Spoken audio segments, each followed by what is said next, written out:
Mr. Lyons, can you give me a thumbs up if you can hear me? Great. All right, we are on the record in case number 2022-00272, electronic application of Hummingbird Energy LLC for a certificate of construction for an approximately 200 megawatt merchant electric solar generating facility and non-regulated transmission line in Fleming County, Kentucky pursuant to KRS 278-700 and 807 KAR 5110. My name is Kent Chandler. I'm chair of the Kentucky Public Service Commission and will be presiding over the hearing today, as I also serve as chair of the Kentucky State Board on Electric Generation and Transmission Siting. Joining me in person today are PSC Vice Chair Angie Hatton and Public Service Commission Commissioner Mary Pat Regan. I'm also being joined by our proxies for our two statutory members, Mr. Sidney Montgomery, proxy for the Cabinet for Economic Development, Secretary Jeff Knoll, and John Lyons, Deputy Secretary of the Energy and Environment Cabinet, proxy for Secretary Rebecca Goodman. Also on this case, but not here at the hearing today, are John Sims, Judge Executive of Fleming County, and John Price, the ad hoc appointed member. At this time, I'd ask everyone in the room to please turn off or silence their cell phones. I'll have to go through. You have all of your witnesses are in person today. That's right, Mr. That's correct. Great. All right. So for the purpose of today's hearing is to take evidence in this matter. Before we get started in earnest, we'll have an entry of appearance counsel. Mr. Dutt, if you will, after you've made your entry of appearance, or after attorneys have made their entry of appearance, if you'd identify the witnesses that you have here in person pursuant to your witness list, that'd be appreciated. So for the applicant. Certainly. Greg Dutton with Frost Brown Todd on behalf of the applicant. I have here with me my colleague Pierce Stevenson. I'm also joined at the table by Jace Walker on behalf of the applicant, who'd like to join me at the table today if that's acceptable to the board. That's fine. In terms of witnesses, we have Mr. Ben Kirk and Chad Martin and Adam Peterson and Orla Lavender and Jack Suha and Fletcher Manga. Sorry about the last name. John Sampson's watching on YouTube. Should he be in the Zoom? No, he doesn't have to unless he wants to ask questions. If he wants to ask questions, so log in and he's. All right. Thank you, Mr. Dutton. And for the siting board staff. Heather Temple and Nicole Carr appearing for Thank you. staff, signing board. I've been advised that notice was filed. Is that correct? Yes, it was filed into the record. Evidence of notice, excuse me. Yeah. All right. Pursuant to that evidence, or pursuant to the public notice that was filed, it had instructions on how to permit individuals from the public to participate in today's hearing and provide comments virtually. As of 9 o'clock, no one had indicated their interest or signed up pursuant to the instructions on our website. No one had signed up to provide public comments. Is there anyone in the room today that would like to provide public comments? No, I don't believe Seeing so. none? All right. No, I don't believe there's any public. All right. Is there anything else that we need to go over, Ms. Temple, before we begin the cross-examination? There is one outstanding motion for confidential treatment, and that will be addressed later. And there is also a motion for deviation that I will be asking some questions about, and I expect the siting board to address in further orders. I'm sorry, you're just talking about the motion for deviation for Yes, the 2,000 for the foot statutory setbacks, setback. yes. Yes. And then there is also, we've been having an issue with the maps, and I think Mr. Dutton had brought some today that we could hopefully admit into evidence, so there would be a clean map in the record. Okay. Samson, what's the Zoom link? You what? What's the Zoom link? Okay, we'll send it to him. All right. We're going to take a short recess just for a second, Candace.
000272. Oh, we're muted. Hold on one second. Back on the record in case number 2022-00272, and we're joined by one of our other members of the citing board, Judge Sims. So at this time, counsel, would you like to call your first witness? Yes, I was just going to clarify one thing. We do have actually 3 motions that are pending. There was one that was missed, but it's a. I have 2 petitions for 2 renewed motions for confidential status and a motion for rehearing that was filed last night, as well as the request for deviation. You have an additional No, that's correct. Oh, That's the whole thing. And the motion for rehearing is just on the number of 10 years. first 40 years. Yeah. Okay, If there's nothing further, I can call our first witness. that'd be great. Okay. Jason, you want to take the stand? Who will be your first witness? I'm sorry, I'm calling Mr. Jace Walker. Okay.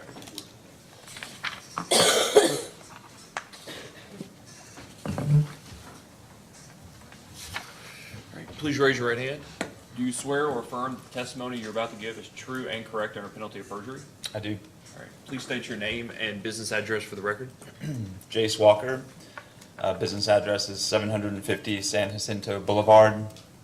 98 San Jacinto Boulevard, Suite 750, Austin, Texas, 78705. Okay, Mr. Dunn, you may ask. Thank you, Your Honor. Mr. Walker, what is your title, Director of Development for the East Region, and for which company is that? Recurrent Energy. And how long have you been in that role with the company? This role, just over a year. And before that? I've been with the company for about 5.5 years total. And what was your role specifically regarding this application currently before the board? Development manager, so any matters regarding permitting, real estate, transmission interconnection, the general development of the project I've been involved with for 2 to 3 years at this point. I'm sorry, Mr. Dunn. It's already been a long morning. Did I actually swear him in? Yeah. It's been a long morning. Sorry, you may continue. We're both questioning it, so that's. I wasn't sure of the answer, so I'm glad somebody else knew. Mr. Walker, is there anything in the record that you'd like to clarify or correct at this time? Yes, I would. The top. Would you like some notes to assist with that? Yes, please. Thank you. Is it this one? Yes. And Mr. Walker, what are you holding in your hand? This is the response to the consultant's report. Okay, and specifically, which one are you looking at? Which number? Or I guess probably which page is there? Page 3, number 11. Okay, and what is it that you'd like to correct or clarify? We're recommending against some of the details within the consultant's report, recommendation number 11, but I just want to be clear, although our final line reads applicant recommends this recommendation not be adopted, we're not recommending against the emergency response plan itself, but just the details that the consultant recommended. So I just want to be clear that we're in support of the emergency response plan, but just not some of the granularity that's proposed by the consultant. And so the project does anticipate preparing an emergency response plan, is that correct? Okay, thank you. With that, I'll tender the witness for further examination. Thank you. Excuse me, Mr. Walker, I'm kind of losing my voice a little bit from these allergies, so if you can't hear me, just let me know. And also, if any of these questions would be better for someone else, let me know as well, and then I can save them for that person. You all filed a site plan on October 3rd, so just a couple weeks ago. Is that kind of the most final site plan? Do you expect a lot of changes? That is the most recent site plan, and as of now, not anticipating changes. And when do you all think construction will begin? Our earliest proposed construction start date, and I'm probably going to use the term NTP throughout this today, so I'll just say notice to proceed is synonymous with construction start date. So our earliest anticipated construction start date would be December of 2024 currently. And once that does start, how long do you think it will take? Between 12 and 18 months.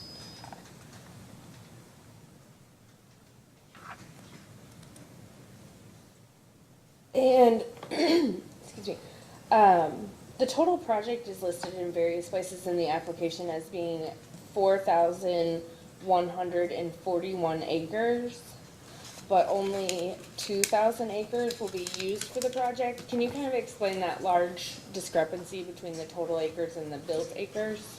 Yes, I will give my understanding, and Orla Lavender is our real estate manager. She may want to comment further. But yes, so we have a number of agreements with various landowners. Some of them are options to purchase, some of them are options to lease, and a number of them are easement agreements. So the acreage within those easement agreements is in that 4,000 figure. But we're simply using those properties for a small corridor for our collection lines to travel through.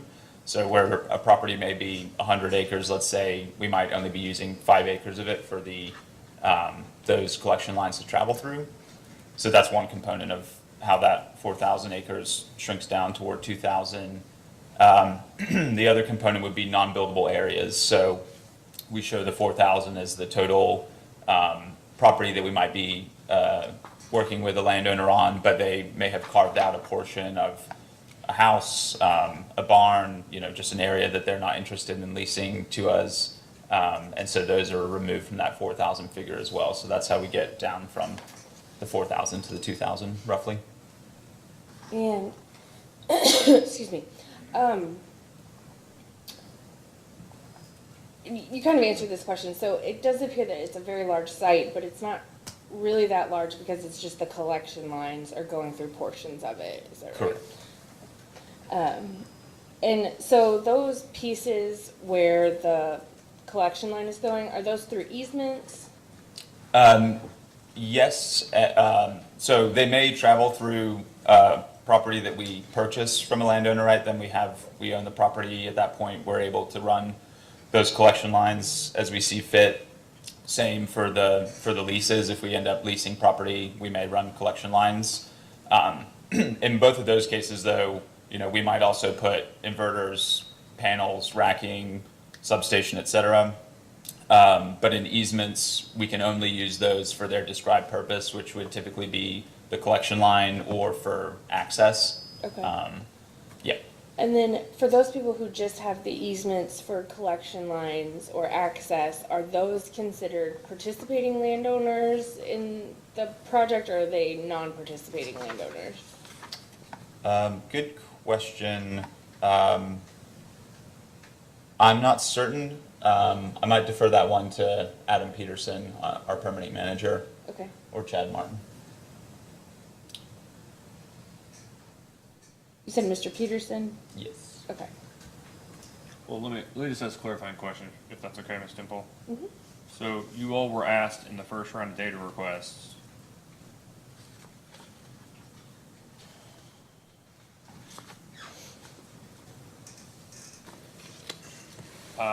to quote, this is question 2, detail any contracts by which Hummingbird Solar has paid, has negotiated to pay, or any compensation paid to non-participating landowners, whether cash or otherwise, near the project. Include the terms of the agreements in which properties are involved in terms of distance to the project boundaries.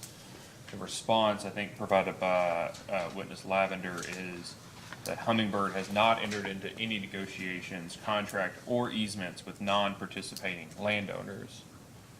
So, is that to, I'm just curious about your take on this. Yeah.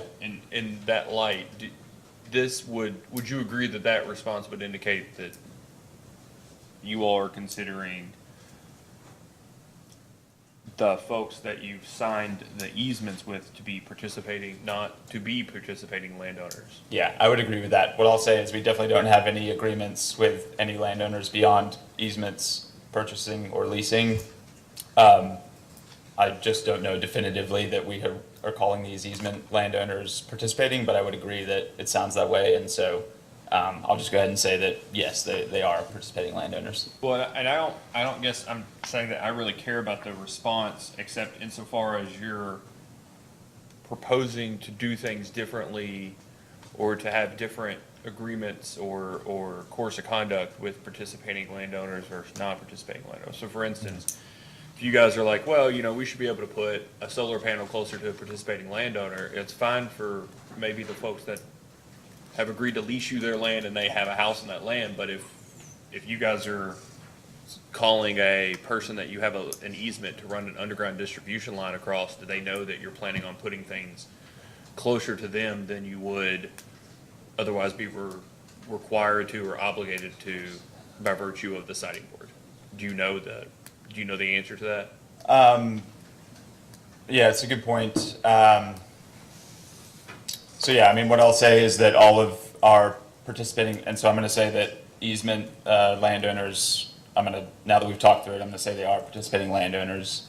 And so they've all, been equally invited to the project information meetings, been shown the same information about the project, and so we would treat them in terms of setbacks and whatnot as we are treating our landowners with which we have options to purchase and options to lease. So those same setbacks would apply, and one detail I'll add is that in some cases, we may have both an easement agreement and an option to purchase or an option to lease, or, a combination of those three with a landowner.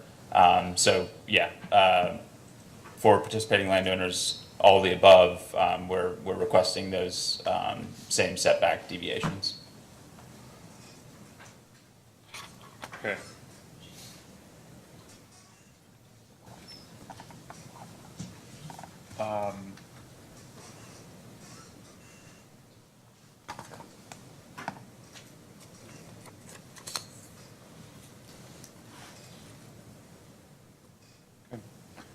Go ahead, Ms. Tiffany.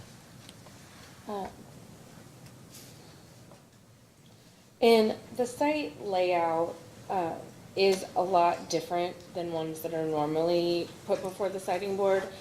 Could you kind of explain the reasoning or the planning that went into this very kind of odd-shaped project? Sure. I think it's worth starting out by saying, there is a high demand for these projects at the state level, at the national level. So we're in the business of supplying projects for that demand, and we're not able, to create the perfect square, flat, dry project on every single occasion. We have to work with what's available in terms of land availability and buildability and interested in participating landowners. So when the project was originated, certainly there was an intention to keep the project more contiguous and more compact. And obviously that's not how negotiations and conversations went with the various landowners in the area. And so, working with those landowners that were interested in structuring agreements, the shape of the project is the result of that. And so, yeah, I would just say that we're working with those landowners that we were able to structure agreements with, and the shape and design of the project is a byproduct of that. Okay. And in those data requests, you all said that it's your understanding that you would call this a contiguous project because the collection lines all kind of join the project together. But there are kind of like 5 discrete sections where it will be built. Is that right? Mr. Tindall, can I clarify which data request you're referring to? I believe it's in the first set of data requests. I don't remember the number, I'm sorry. I think it's actually 1.3 or 1.4.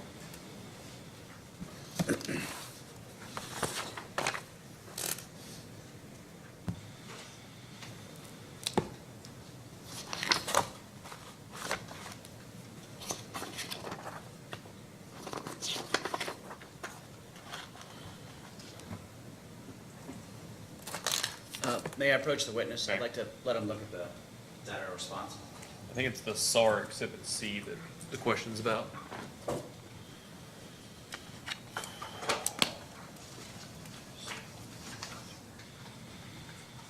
It's data request 1.3. I'm sorry, what'd you say, Ms. Temple? 1.3.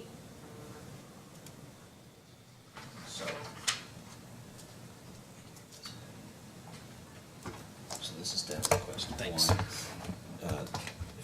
page 4 also talks about this. Sorry for the interruption.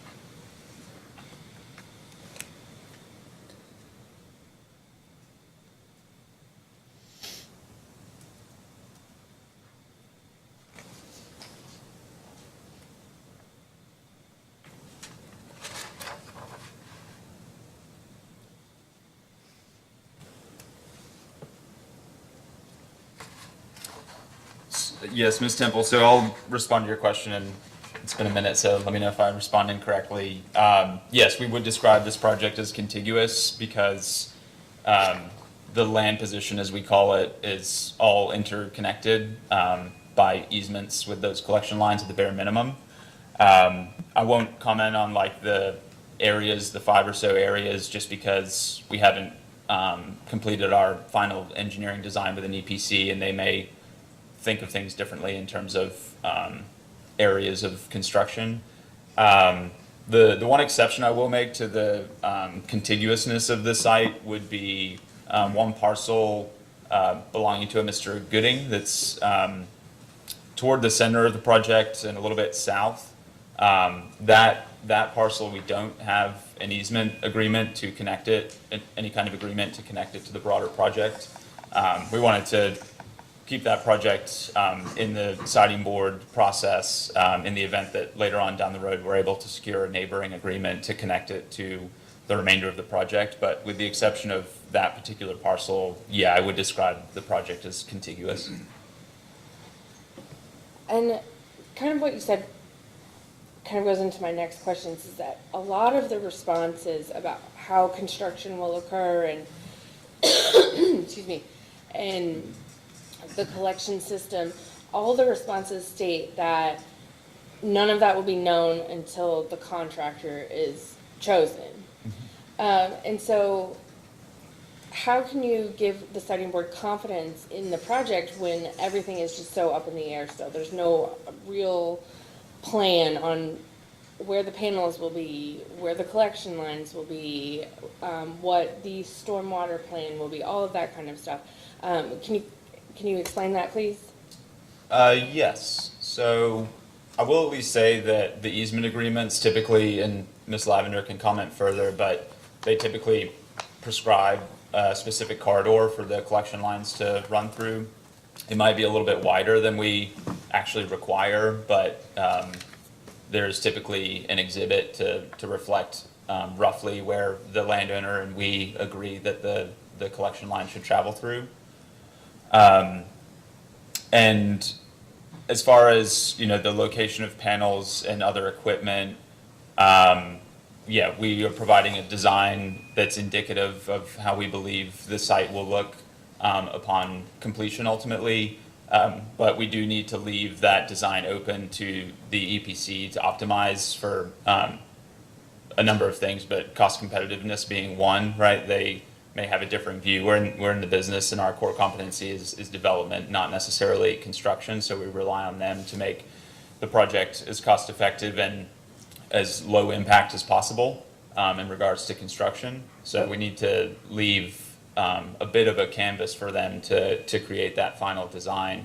Though, you know, what is already established that they will need to adhere to would be certainly, of course, property lines, the wetlands delineation, the geotechnical assessment with the karst features and those setbacks, cultural resources, avoidance areas, those types of things. So yeah, we call those, all those in summary, we call those the site constraints. And that's pretty industry standard, is to provide that site constraints information to the EPC, and then they optimize the site so as to be most cost effective, and also to optimize the stormwater aspect to make sure they're performing as little civil work and grading as possible to ensure there's as minimal stormwater impact as possible. So hopefully that answers your question.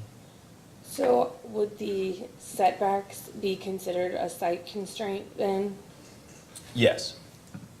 Yes, the property lines and the associated setbacks, yep.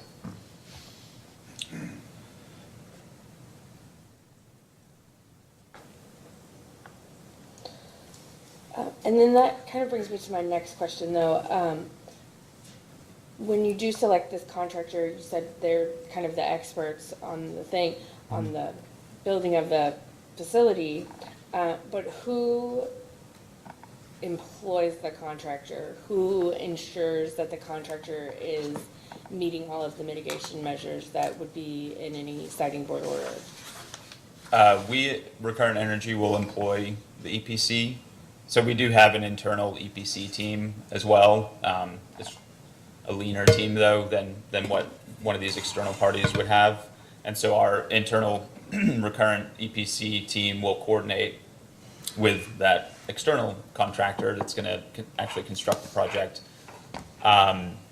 As to adherence to the order and I would say broader regulations, it's a joint responsibility between Recurrent and that EPC that we select and contract with. But they certainly not only will adhere to the conditions of the state siting board order, but also, stormwater permit that occurs through another state body, they'll engage with and adhere to that, for example. So they'll have a number of agencies and guidelines that they'll have to adhere to themselves. And I know that there is not planning and zoning in Fleming County, and there's no local ordinances or anything, but have representatives for Hummingbird Solar been in contact with any of those parties, like the magistrates or the judge executives in Fleming County? And if you have, could you kind of explain what that contact was? Yes. To my knowledge, we haven't been in contact with magistrates, but I myself have met with Mr. Sims, Judge Sims, on a number of occasions, and other members of my team have met with him as well. And broadly, the intention was just to get to know Judge Sims. And by the way, we met with Judge Foxworthy as well during his tenure previously. But yeah, just to provide information about the project, to give general updates as to the development and overall detail and kind of shape and design of the project, where it's located in his community, that type of thing. And also in the site plan, or I'm sorry, in the SAR, it indicated that some structures that are currently on these properties might be demolished. Is that with an agreement with the property owners, or how did that those agreements come about? Yes, I'll allow Ms. Lavender to comment further if she'd like as well. But so in some cases where we're it's an option to purchase the property, then we'll own that property and we'll have the rights to demolish as needed. And then in the other instances where it's an option to lease or a lease agreement, that would be an agreement with the landowner that they're okay with us demolishing those structures as needed. Do you have any information about the spacing between the panels and the height of the panels or anything like that? Do you have that information yet, or is that to be determined? Largely, it's to be determined. I'll allow Jack Zuha, our engineering manager, to comment on some general numbers, but that will be determined through the EPC design process. And do you know, will there be gravel under the panels or ground cover? Do you know? No gravel will be intended to be utilized underneath the panels. We'll seek to revegetate with a native grass species throughout the project. Okay. There are some other projects being developed in Fleming County. Those two projects have already received certificates of construction from the siting board, and they're only about 4 miles away. It was asked in, I believe, the first set of data requests if Hummingbird Solar had been in contact with those developers about particularly the road use, because it does appear that one of the roads will be used for all of the projects.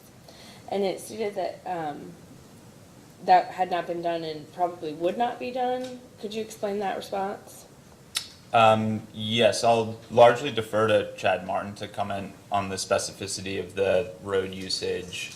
But yeah, we have not coordinated with and don't really intend to coordinate with those other projects, primarily to maintain that competitive atmosphere. But yeah, my understanding is that the overlap in road usage is limited to one intersection or one road. And so we're not anticipating a material impact based on those other projects.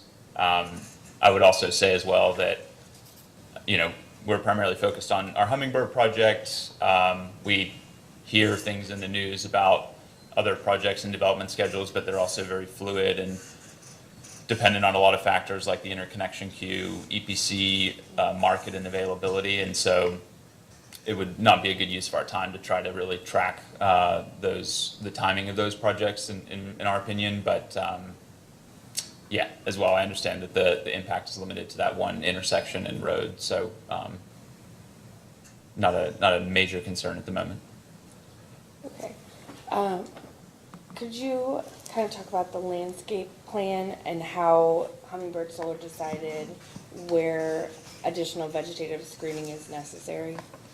Yeah, I'll defer as well to Chad Martin and Adam Peterson for details, but yeah, essentially we conducted a visual assessment, and where there is not pre-existing vegetation that of course we'll seek to preserve, we're intending to implement a vegetative buffer.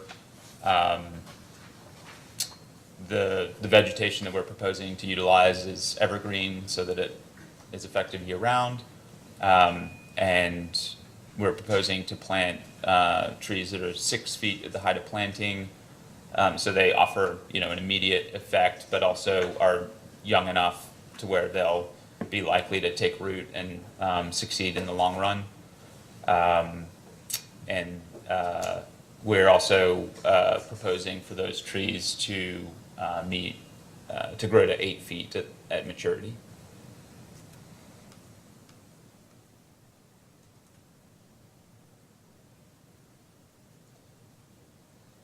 And I'm assuming all of the evergreen species are native to the region. I'll defer that one to Adam Peterson. I'm not certain myself. Okay. And do you believe there will be at least 2 acres of native pollinators? Yes, we're requesting a 2-acre pollinator set aside. Yep. Okay. And when do you all expect this to be done during construction? Are you proposing that it be done at kind of the last thing, the plantings, or as each section is developed, or what? Not certain yet. That'll be figured out with that contractor ultimately. I will say, a 2-acre portion. Yeah, it's not something that we would need to kind of manage throughout construction. It could be, I would imagine, taken care of at the beginning of construction or the end. It wouldn't be something prolonged through the construction period. But ultimately, that will need to be agreed upon with our EPC and our landowners. I'm sorry, I was talking about the evergreen vegetative buffer. Sorry. Sorry.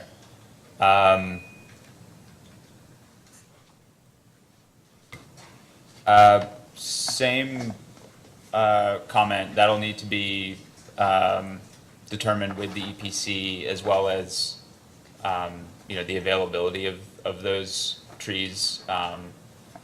It's kind of an abnormally high demand for those trees that these projects have, and so we have to be very intentional about working with nurseries to determine availability.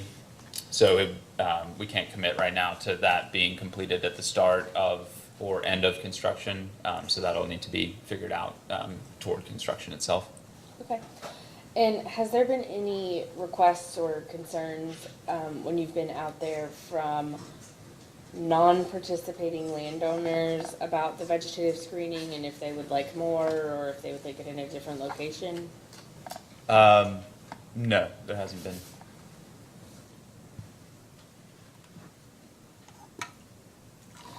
Now, the leases and the easements that we're talking about, it looks like they are in the name of Hummingbird Solar LLC, which is not the same as the applicant, which is Hummingbird Energy LLC. So is that the same corporation, or are they two separate? They are two separate project entities. Very recently, we assigned over all of the real estate agreements from Hummingbird Solar LLC to Hummingbird Energy LLC. Ms. Lavender can comment further. That was done for the purposes of the PJM interconnection queue, but yeah, my understanding is that now all of the real estate agreements reside within Hummingbird Energy LLC.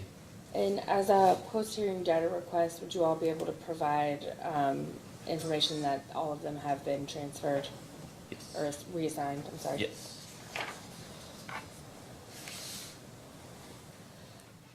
I do have some questions about the setbacks that are being requested. Would that be best for you or for someone else? I'd like to hear your questions, and then Okay. I might defer them. And so you all are requesting a deviation from the 2,000-foot statutory setback because there are no local setbacks.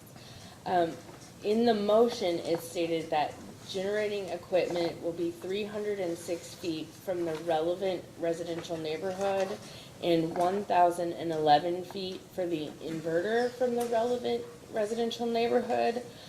Could you explain what relevant residential neighborhood means?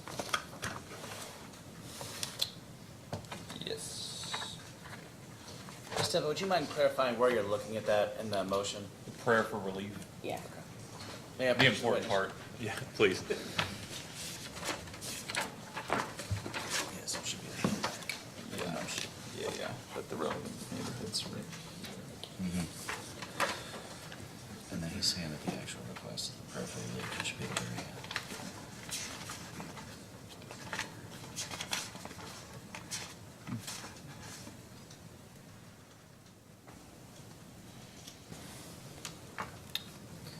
If you can't answer it, just say so.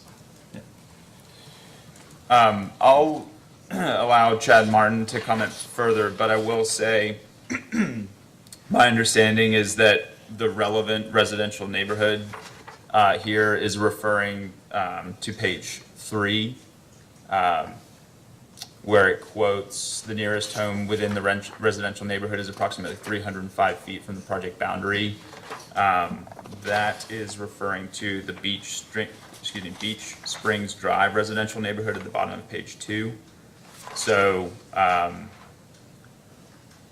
the nearest home within that neighborhood is 305 feet from the project, so we're requesting that 306-foot setback from that, quote, relevant residential neighborhood.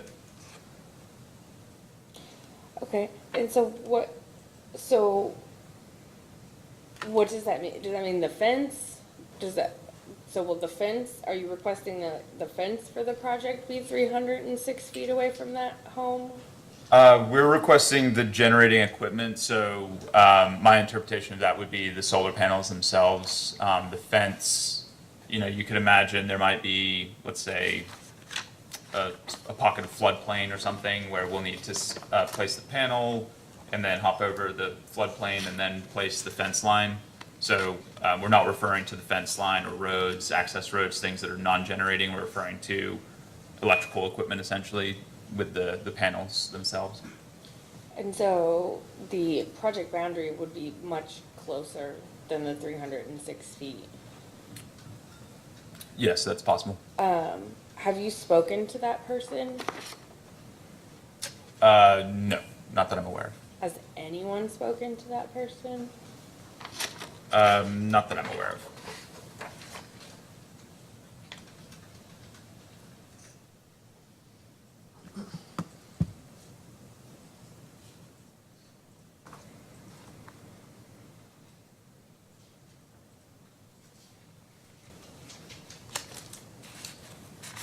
And so that home that is 305 feet from the project, is that the home itself, or is that person's property line?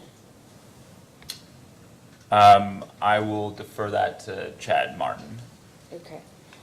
And so, I guess, I will ask Mr. Martin, but also maybe as a post-hearing data request, it might need to be provided the distance that Hummingbird Solar is proposing from the closest non-participating residence, the actual home, to the fencing, a panel, an inverter, and the substation. Sorry, would you mind repeating that question? I apologize. The distances from the closest non-participating home, the actual home, not the boundary line of that property, to the project's fencing, the closest solar panel, the closest inverter, and the closest substation. I don't know if Mr. Martin will have You're, that today. you're asking for that distance? Yes. Got it. Yeah, I'll defer that to Mr. Martin. And he may need to correct me, because now that I'm reading this a little more fully, yeah, it states here on the top of page 3, the nearest home within the neighborhood is approximately 305 feet from the project boundary. So that would be the, potentially the parcel line of our project, potentially the fence line, but it's stating 352 feet from the nearest solar panel. So I think I might have misinterpreted our request in regards to generating equipment being strictly limited to solar panels themselves. Since we're saying that at the nearest distance, that home within this neighborhood in question is 305 feet from the project boundary itself, not from panels. That's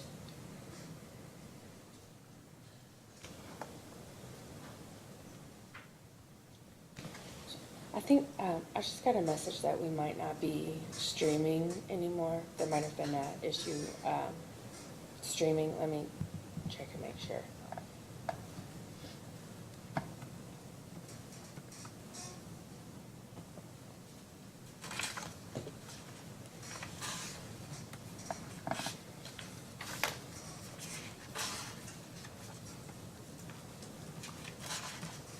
No, we're good.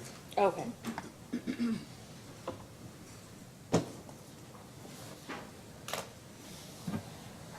So in the application and the SAR, it talks about karst, and there were no karst features found on the property from the desktop review. That's not typical for sites in Kentucky. Could you kind of explain, has there been any more research done about that or anything, or are you still just working with the assumption there's no karst features on this property? I'll Project defer site. that to Jack Zuha, but yeah, we're very cautious of the karst risk on this project as well as our other projects in Kentucky.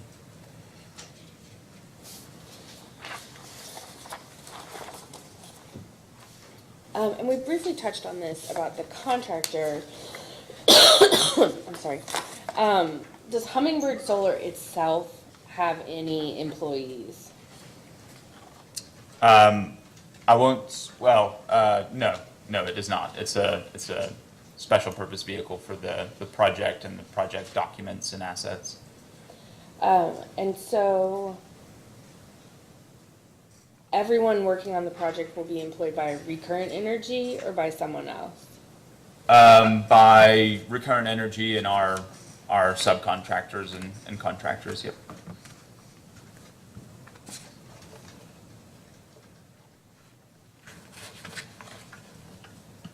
In the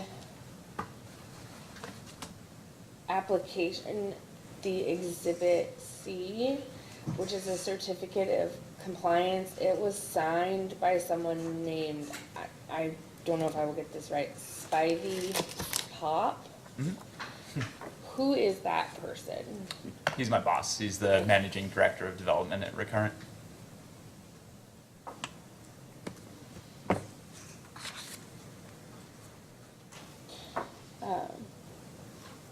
And he's employed by Recurrent Energy? Yes. And so, I believe you said this, but I just want to make sure. So, you all have a construction team at Recurrent Energy, but you still will hire an outside contractor, but the construction team within Recurrent Energy will be the ones making sure that the outside contractor is in compliance with all mitigation measures and statutory requirements. Correct. I would describe our internal EPC team as construction management. Okay. Yep.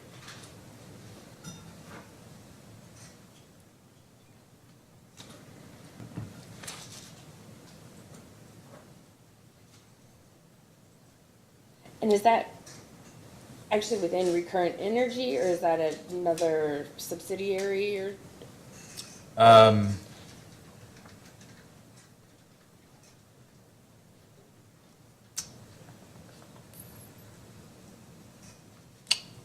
yes, it's within Recurrent Energy. Okay. In the application, it was not signed by anyone working for Recurrent Energy or Hummingbird Solar, but it was stated that there was no environmental violations of Hummingbird Solar and no entity with ownership interest has violated any environmental regulations or statutes. But what are those companies that were being talked about that have the ownership entity in Hummingbird? Would you mind directing me toward what you're referencing there? It is in the application, and I believe it's paragraph 27. Application, page 12, paragraph 27.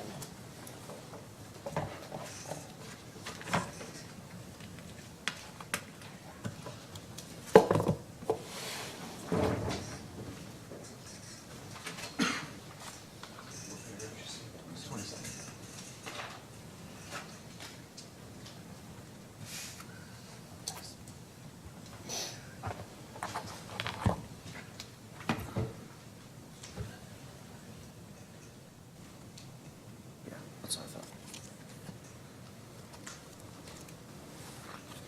Yeah, so the only, let me know if this does or doesn't answer your question. Recurrent Energy LLC is a wholly owned subsidiary of Recurrent Energy, so Recurrent Energy would be the only entity with an ownership interest in the project.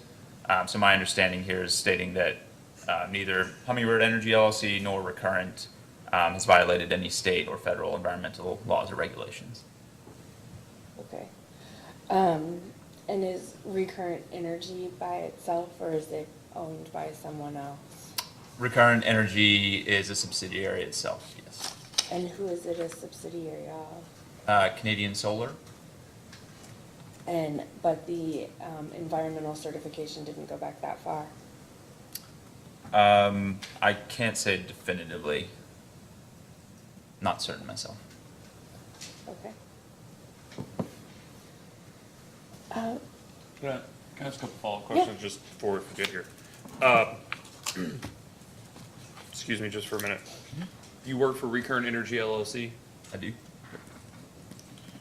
Recurrent Energy LLC, as a limited liability company, are you saying Canadian Solar is the sole owner of Recurrent Energy LLC? Yes. The managing member? I'll, not being an attorney, I probably have to That's fine. just And we'll stop ask a there on follow-up my question understanding. to dictate all this. So, Yeah, we can. Recurrent LLC, are you saying, your answer earlier indicate that, Hummingbird Energy LLC is a direct subsidiary of Recurrent Energy LLC? So there's Well- no intermediary entities? Yeah, we'd be happy, I think, to follow up with an organizational chart. There are various entities that are beyond my understanding to some degree, but yeah, we have, for example, Recurrent Energy Development Holdings LLC, and that would be Yep. the holdco for our development assets, and then that Recurrent Energy Development Holdings, I believe, rolls up to Recurrent Energy LLC, but Yeah, it's beyond my scope. do you see the point of the question though? To your answer earlier, it would indicate that Recurrent Energy LLC is the direct Got it. owner, because you said it's the one with the ownership interest in Hummingbird Energy LLC, but that's not necessarily the case, right? thanks for correcting me. Yes, it's not the case. Okay, so there is at least one, but possibly multiple different entities that have an ownership interest in Hummingbird Energy that are not Recurrent Energy LLC. Is that right? That's fair. Yes. Okay. And then, do you all do your own internal financing? I mean, I'm just curious about the business model. Do you all get the projects to a certain point and sell them, or do you all try to bring in, equity investors and try to do the financing in-house? Just generally curious about projects. That's great. So yeah, we provide the sponsor equity typically. Okay. And yeah, our intention is to construct, own, and operate this project and all the rest in our portfolio where possible. We do bring in financiers for tax equity, as well as construction debt and term debt. Okay, great. So is your expectation, let's just say you get everything that you're asking for here, you go out, you need to be able to finance this. Well, okay. So somewhere there are assignments of the leases, the options, and the easements from Hummingbird Solar LLC to Hummingbird Energy LLC, right? Which has occurred. Okay, we just don't have it in the record. Sure. But, yep, somewhere there are assignments, and we'll get those post-hearing. Yep. Hummingbird Solar LLC, is that a subsidiary of Hummingbird Energy LLC? No. Do you know if it's a subsidiary of the same entity that holds the entire ownership interest of Hummingbird Energy LLC? I believe it's not. So we acquired this project from another developer. And so Hummingbird Solar LLC is their special purpose vehicle that they created to sign these agreements into, and now they've been transferred over to Recurrence. SPV. So let's just assume that Hummingbird Energy LLC has all the leases, the easements, and the options. And you all go out, you get all your approvals, everything you're seeking, and then you need money. You need both debt and equity. You're gonna, put in a certain percentage of equity. You're gonna have folks want to come in and be able to harvest effectively the income or production tax credits, probably the income, or the investment tax credits. So let's say you want to do like 35% equity, and the rest you're going to leverage up, and the rest is going to be debt. In your experience, is the entity that currently is the entire owner of Hummingbird Energy LLC going to be the exclusive owner of Hummingbird Energy LLC after all of those financing activities?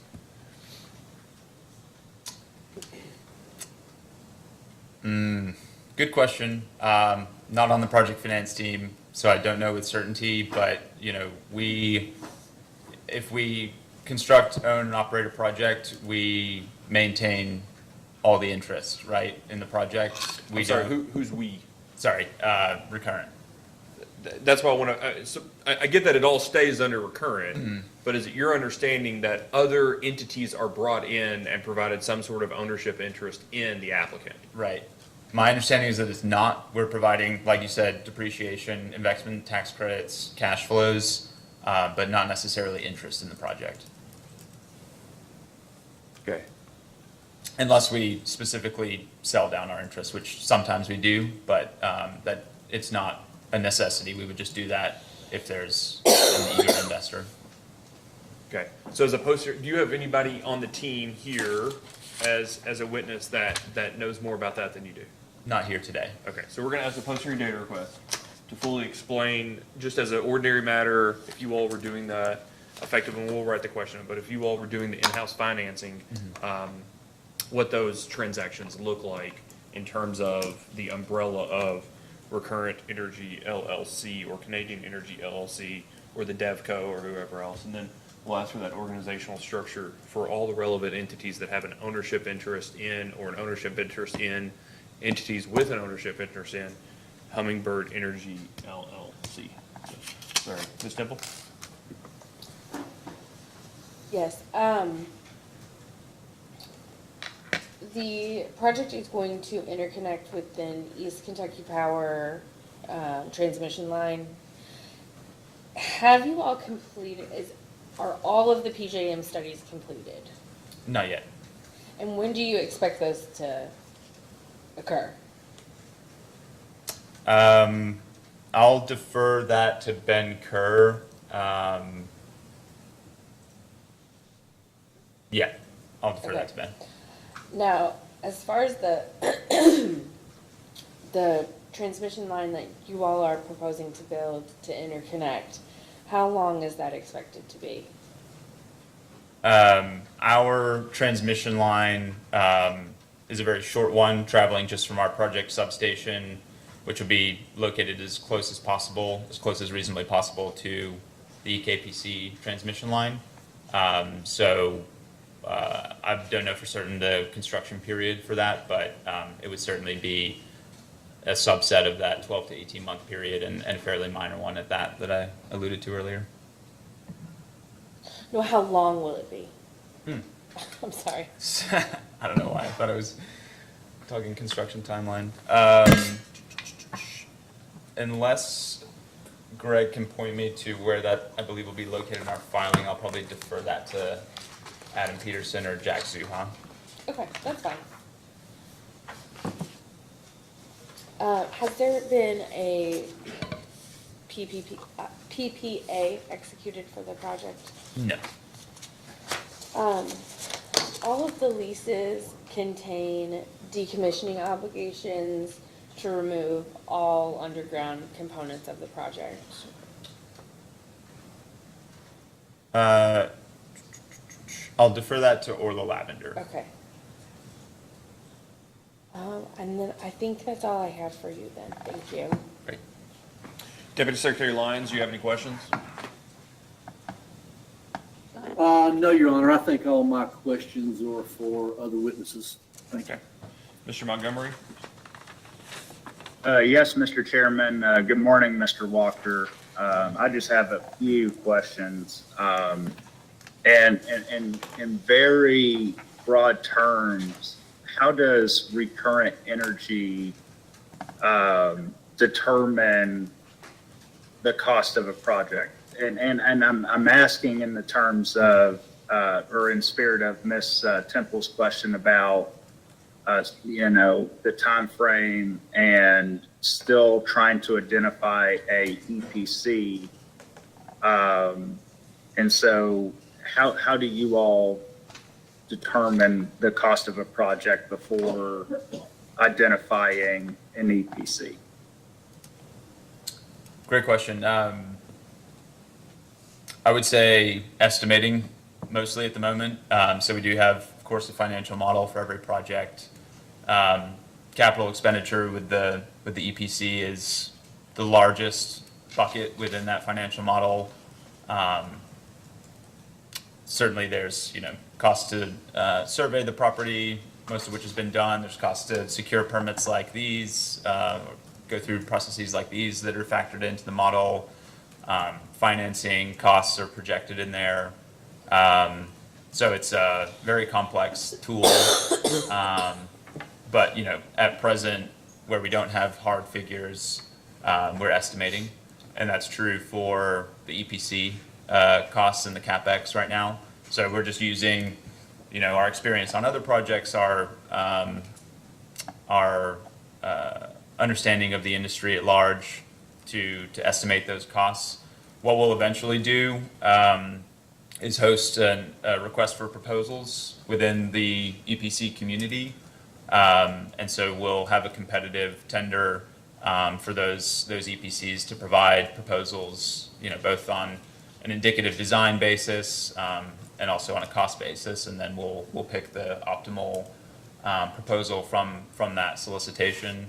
And then there will be a period of negotiation where once we've selected our contractor that we're going to work with, we'll negotiate terms of the EPC agreement, and obviously the cost being a major factor of that agreement as well will get solidified through that negotiation process and then cemented when that EPC agreement is mutually executed. Right. And so as a follow-up, so the CapEx and different costs provided to Mangum, that was just your all's experience on other projects, and essentially estimating what the cost would be for them to conduct their economic impact report. Is that correct? That's correct. I will say estimating probably doesn't do the work justice. It's very scientific, right? Like we take lengths and gauges of wires into account. For example, there is kind of material specific consideration. Wages are considered, labor hours are considered. So it's kind of that, I would say, top-down approach of our understanding of the industry, and then it's also built up from the bottom on a line-by-line item basis. But ultimately, yes, once all that is complete, then we handed that over to Mangum Economics for them to perform their economic analysis. As a follow-up, and it looks like in the open house presentation that you all did, one of the slides referred to up to 5 O&M professionals to maybe, to work on the project. Are you aware if these would be full-time jobs? I'll defer that question to Mr. Mangum. Okay. And then are you aware if there is going to be an IRB or pilot agreement negotiated? Unclear at this time. We'd be interested in structuring one, but there's not one currently.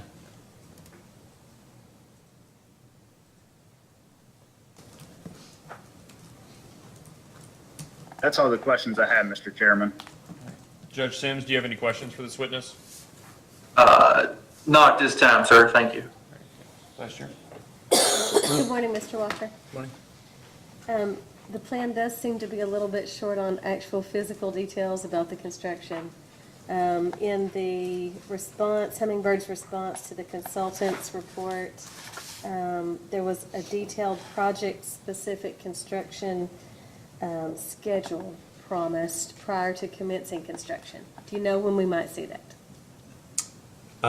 So once we, kind of picking up on my prior response, once we execute the EPC agreement, around that time, if it's not already an exhibit of the EPC agreement, a construction schedule will be formulated with the EPC. So that will run ahead of that NTP period by, I would say, about 6 months ahead of construction is when that EPC agreement typically is executed, and that schedule will be formulated. Okay.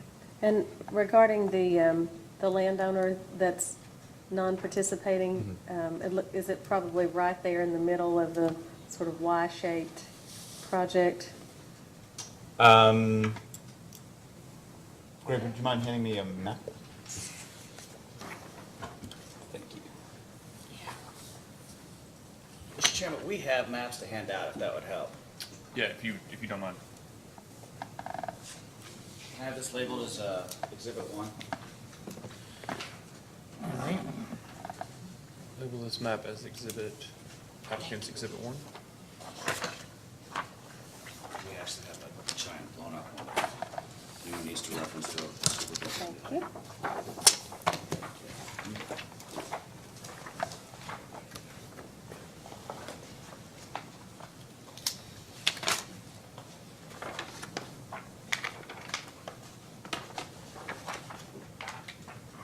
So I guess maybe referring to C200, that second page on the handout just now, that's where I was looking, but there's sort of a blank space right in the middle. Is that the missing landowner? No, I was referring to.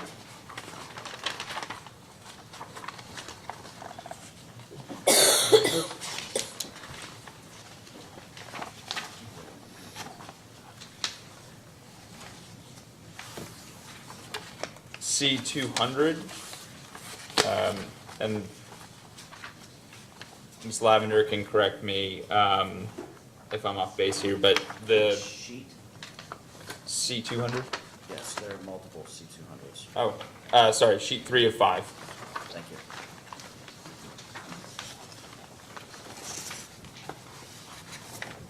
you. So I was referring to the parcel furthest in the southwest here. What were the discussions with that landowner?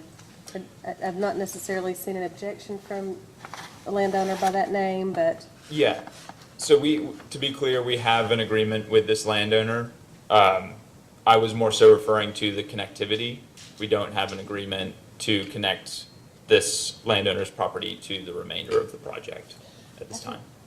I think you all are speaking about two different things. I think the vice Okay. chair is asking about that closest non-participating residents Got it. in the motion for deviation. Thank you, apologies.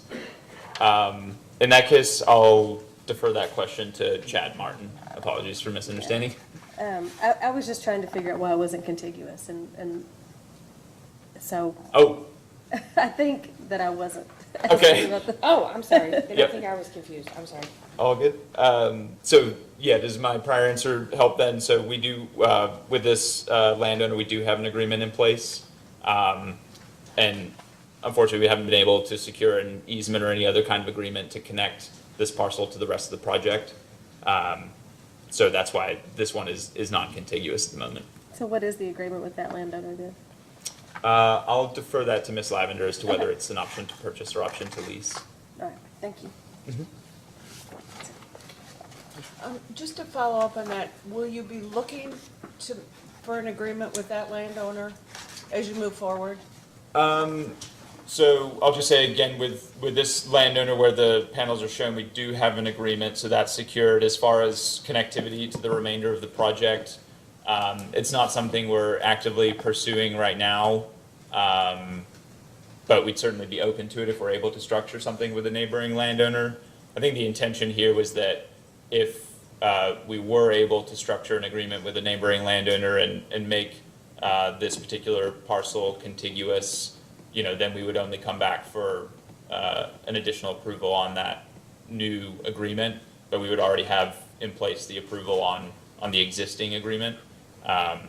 So, to answer your question more succinctly, not actively pursuing anything, but open to it, certainly. Okay, thank you. Thank you. All right, so with the benefit of the map, walk me through the situation here. This is two different projects, right? We have two interconnection positions for the project, Okay. but those, in theory, could be one project ultimately, and all 200 megawatts are, we sign a power purchase agreement for all 200 megawatts for one off-taker, and it could become one project theoretically. Well, okay. Okay.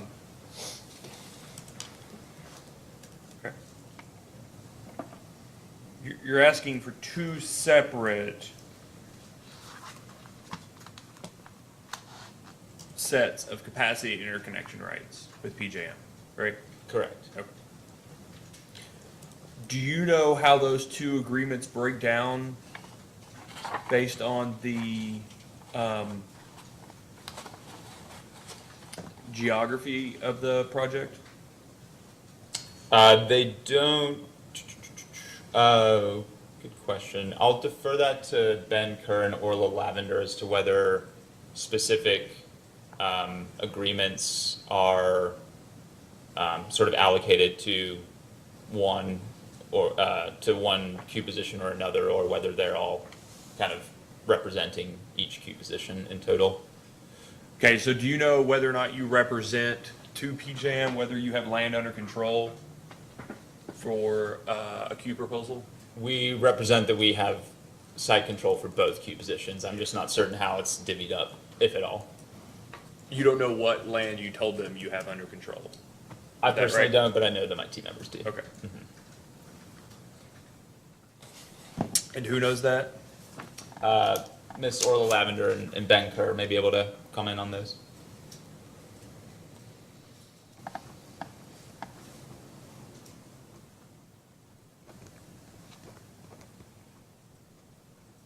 Okay, so here you're seeking a certificate of construction, right? In this case, for approximately 200 megawatts. Do you know? Can't tell by the scale. All right, this is a great example. Okay. You've got, let's use the drawing C100 here so that I can get a better appreciation. Do you know the scale of this map? Do you know the distance, for instance, between one edge of the project and the other?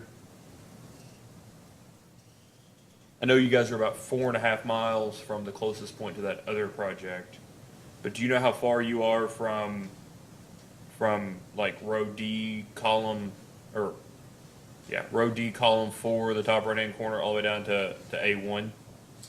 I don't, but Okay. that's certainly something we can calculate. Could I make one quick comment? I'm not sure if my C100 looks the same as everyone else's, but what I'm looking at, it looks like the panels didn't render all the way across the map. Yeah, so I just want to comment on the west side of the site. You can see it's just reflecting the blue buildable area, not the panels, but the C200 closer images do reflect the panels. Well, that's actually what I'm gonna ask about, is because I've had a real problem online trying to get the maps to sort of populate, when I try to review this record. But I guess, let's talk about the key, for example, and you can tell me what's wrong with the map per your all's plans, I guess. So, the project data, towards the bottom right-hand corner, has multiple different acreages. Do you see that? Yes. Okay. One is the parcel area. That's that 4,000 acres you were talking about earlier, right?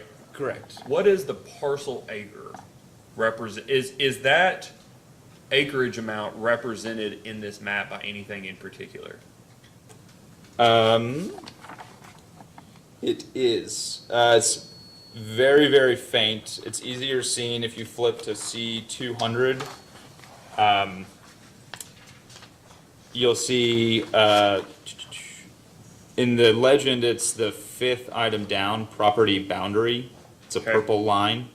And on the map, a very thin purple line can be seen on the edges of the panel areas, as well as surrounding the easement corridors that we're reflecting with the yellow lines. So that 4,141 acres refers to the property boundary of the parcel lines of those landowners that are participating in the project. Okay. And then the purple is 2,000 acres within the 4,000 acres. Is that right?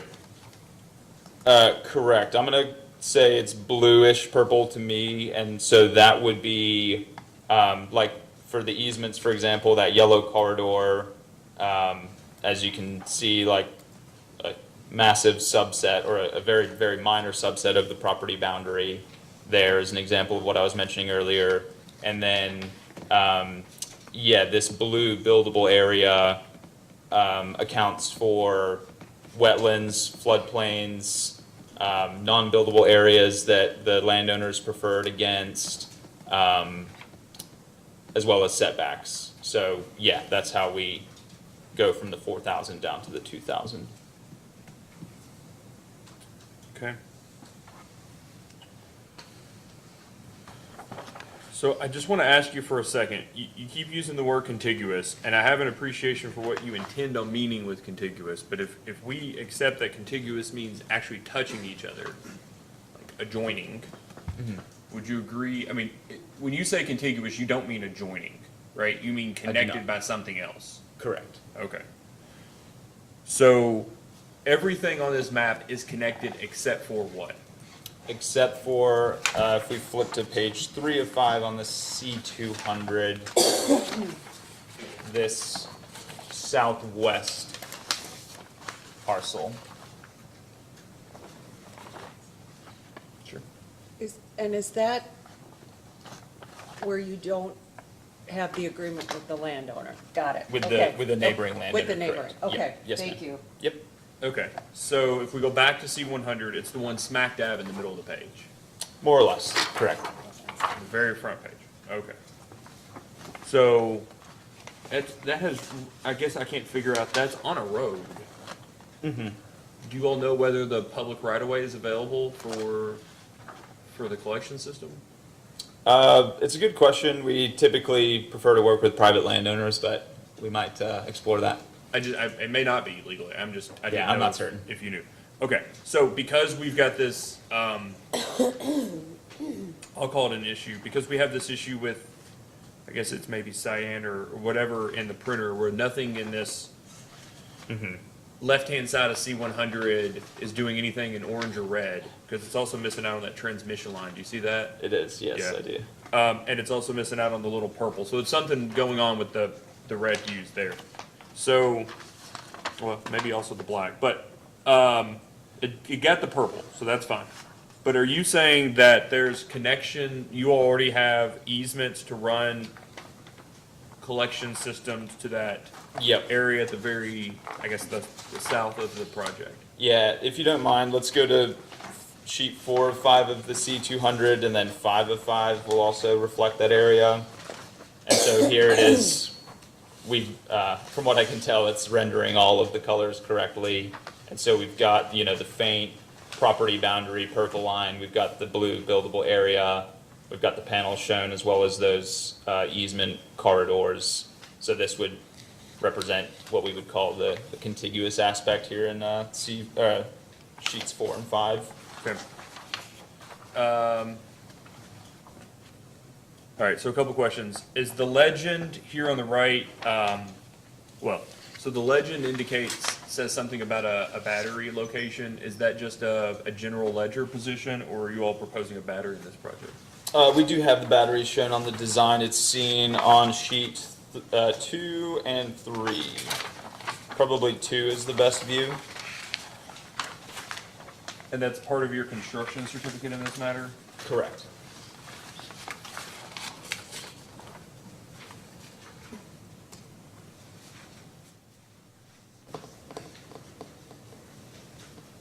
How far are you all proposing the battery to be from property lines and homes? I will defer that to Chad Martin. My understanding would be that it's captured in that generating equipment definition in our request for deviation, but I'll let him comment further.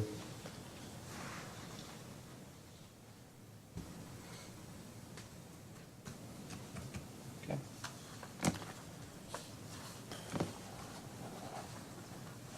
The collection system, oh,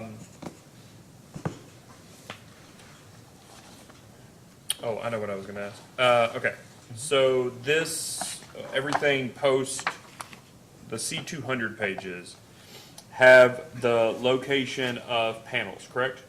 Correct. But not the inverters, is that right? The inverters are shown. It's actually the second item on the legend. It's a small white rectangle or non-filled rectangle. I'll point you to. Help me out, let's just go to 1 of 5.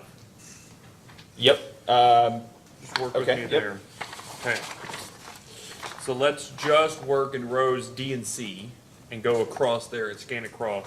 Yep. Where in those top half of parcels, where's the inverter?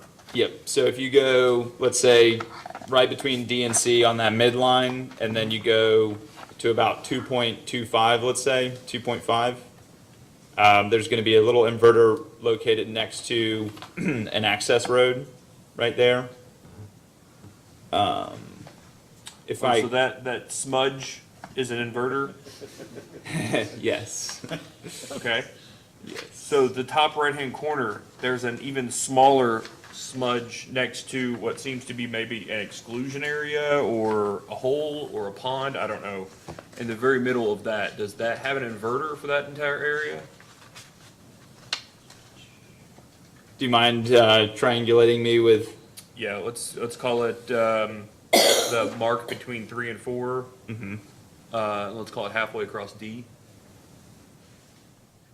That entire parcel, Yeah, there are 2 inverters on that there are. Okay. panel area.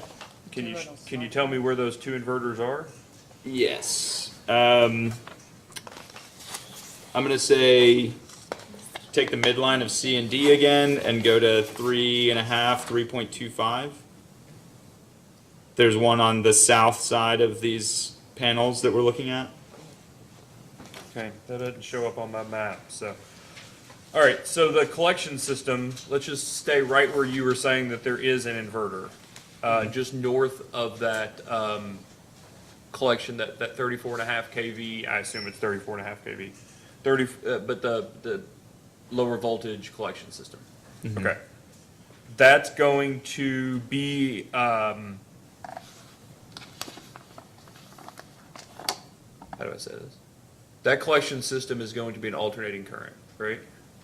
It's already gone through an inverter. Yes. That's what you're saying. There's an inverter north of it, and the collection system is going to be an alternating current. Is that right? Yes. So where does it go once it gets onto that next parcel? Are there two separate lines? The one collecting and inverting that small panel, and the line, does it connect to the line coming from the northeast parcel? I'll let Jack Zuhar, and our engineer, pick that one up. Yeah, the lines may run individually. There's also a possibility of using combiner boxes to reduce to fewer lines, but I'll let Jack respond to that if you don't mind. Okay. There's a single project substation, Correct. a single interconnection point for both? Let me ask you this way. Is the interconnection point the same for, okay, take a step back. Sure. There are two queue positions. There are two projects in the PJM interconnection queue, okay? Let's say the first one, you're at the system impact study stage, is that right? You've got a feasibility study, you've got a system impact study, those are following the case. Do you have a facility study back for either of the two queue positions? Not as of yet. Okay, so I think they're in AE1 and AE2, so you should have a good idea of when you're gonna get those facility studies, right? AE1 and AE2, I believe, but yes. Yeah. Of course, there's the PJM transition cluster that we've gotten gobbled into, so that's why I hesitate, but yeah. But they should have given you all a good idea of when those individual positions should be done, right? When clusters are going to be done. Guidance, yeah. Do you all have an idea? You all know that? Like, it's been conveyed to you and somebody at Yes, one of those companies knows? Yeah, I'll let Ben respond to that. He has the timing, I believe. So the question is this. You get the first one back, first cluster back. Facility study says, congratulations, it's free. It's, I think the first one is 120 energy, approximately 80 capacity, right? You all can put your 80.3 or whatever it is capacity on for free, no upgrades. Second one comes in, it's gonna be $450 million, right, for you all to connect. Is, with the exception of you have less CIRs and you're probably not going to pay $450 million to connect 50 megawatts of capacity, is anything change in regards to where you're going to connect to the transmission system? Between those two scenarios, connecting both of them, connecting only one of them?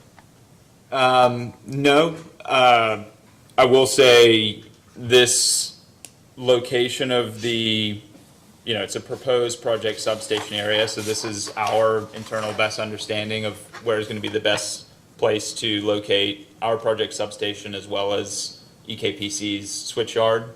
I guess two things are possible. One is that the EPC that we contract with tells us they want to move this slightly. It still needs to be on Mr. Carpenter's property here because we have the option to purchase for this substation on his property. But it's possible it shifts around a little bit within that area.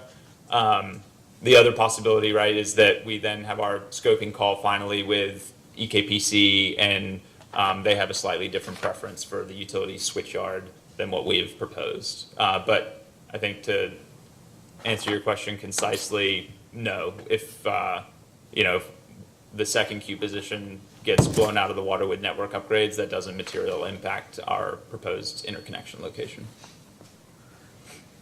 Okay. You've got 3 of 5 there in front of you. I do. You go to 1C/D. Okay. Okay. So the panels are in the far west portion of that area, right? Correct. Surrounded by buildable area, surrounded by, is that proposed screenings or is that roads around that black, That's the proposed access roads. the access roads, not the screening? Okay. Correct. What is in the pitch black there? Those are the battery containers. So if we go to the third item on the legend, there's a little bit more detail because these are blown up further on the legend, but when they get reduced, scaled down like this, yeah, it just becomes a black strip essentially. I'm still trying to figure out where the orange comes into there, so, okay. What's the bottom right corner of that parcel is a laydown? Correct. The red directly above that is what? Fire red? Fire engine red?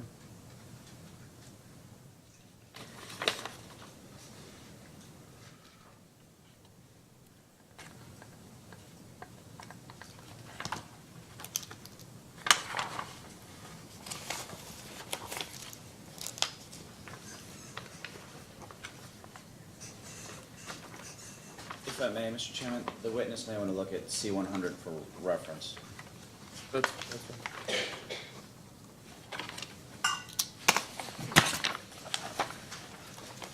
Interesting.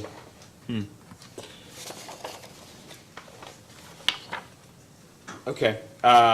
My understanding is that is the proposed Gentite corridor between, you'll see like the purple shape within the purplish buildable area. That's the proposed utility substation location. Then the green hatched area is the proposed project substation location. And so that red block is our proposed, we call it the Gentile, but the transmission line between the project substation and the utility switchyard. Okay, so you said, this says substation, you said switchyard twice. I want to make sure I have an appreciation for what voltages we're talking about. At your substation, going into it is going to be at 34.5 kV? Correct. What is the voltage, what is, if it's a substation, right? What is the voltage being stepped up to at your proposed substation? 138 kV. What is the line that it is, what is the EKPC transmission line voltage? 138 kV. So it's literally a brand-new utility substation that is just going to take your tie and switch it over to the EKPC line. Is that right? Correct. You might argue that if EKPC could and would be interested, they could use it for other purposes in the future.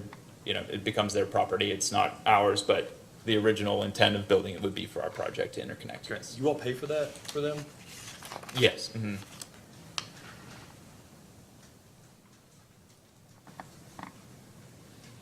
What size are the batteries? How many megawatts? Jack may comment further, but what we're showing here, my understanding would be 200 megawatts of capacity, 4-hour duration for a total of 800 megawatt hours of energy storage. Okay.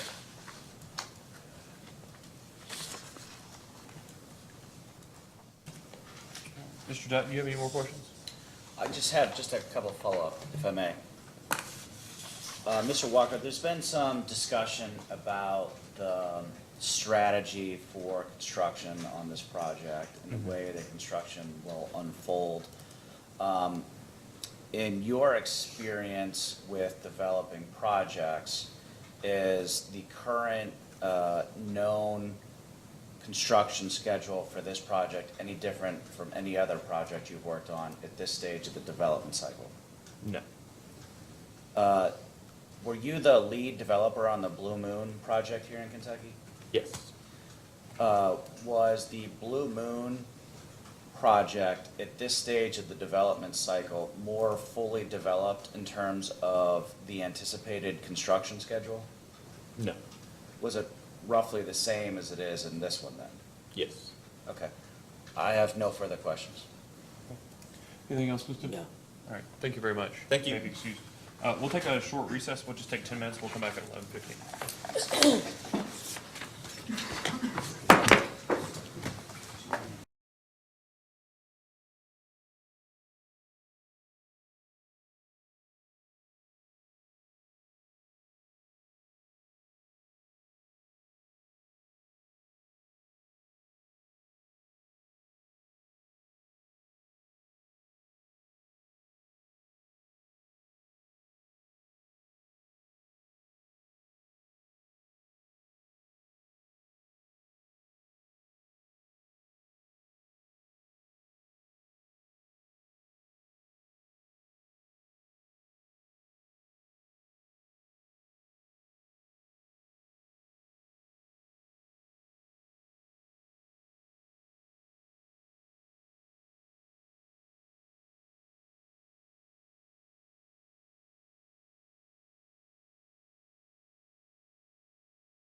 back on the record. Mr. Dutton, first, would you like to move to introduce your Exhibit 1? I would, yes. Okay, so granted, or so moved, as applicant's Exhibit 1, which is the map. Would you like to call our next witness? Yes, Your Honor. Our next witness is Ben Kerr.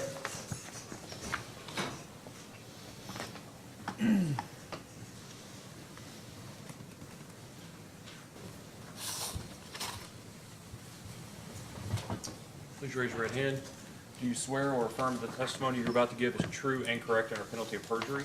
I do. Please state your name and address for the record.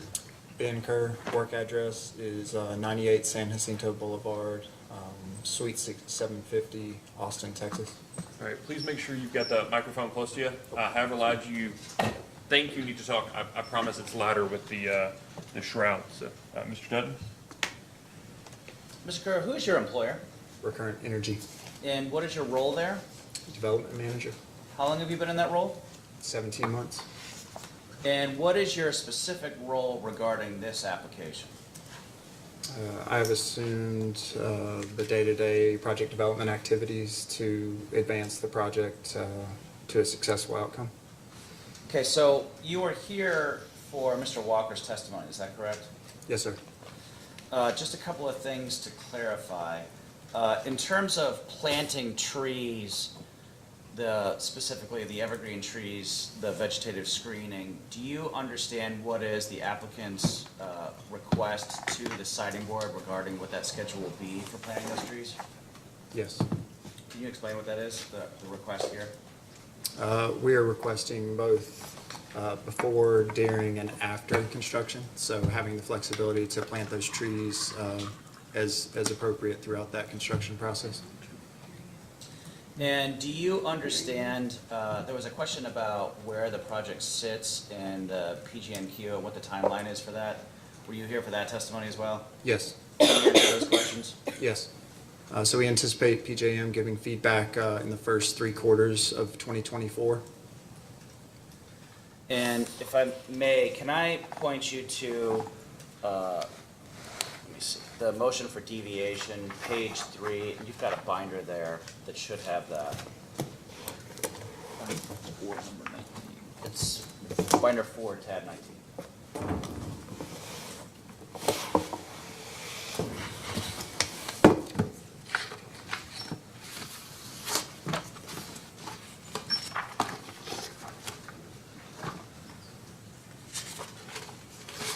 Ready. Can I point you to the first paragraph on tab 19? That's the motion for deviation from setback requirements. Yes. Is it accurate that the request before the board is to allow generating equipment no closer than 306 feet and inverters no closer than 1,011 feet? That's correct. And can I point you to page 3?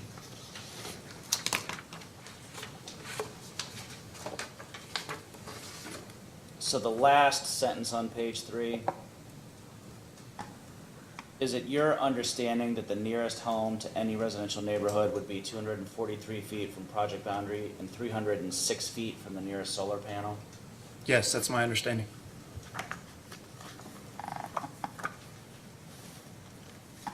One final question for you. There's a question about a statement in the public information materials about O&M jobs. What is your understanding of the expectation by the company for O&M jobs? How many will there be? Yeah, from Recurrent Energy's perspective, there would be anywhere from 3 to 5 jobs for the O&M role. And would those be full-time jobs? Yes, they would. Final question. Is there anything else in the record, either the written materials or Mr. Walker's testimony, that you would like to clarify or correct? Nothing at this time. With that, I'll turn to the witness. Ms. Nipple? Mr. Kerr, I can't remember if you were the witness this was kind of given to or not, about the spacing between the panels and how high they are. Is that you or was that another witness? Thanks for asking. No, it'd be Mr. Zuha. Okay, and then I don't believe I have any questions for you then. Deputy Secretary Lyons?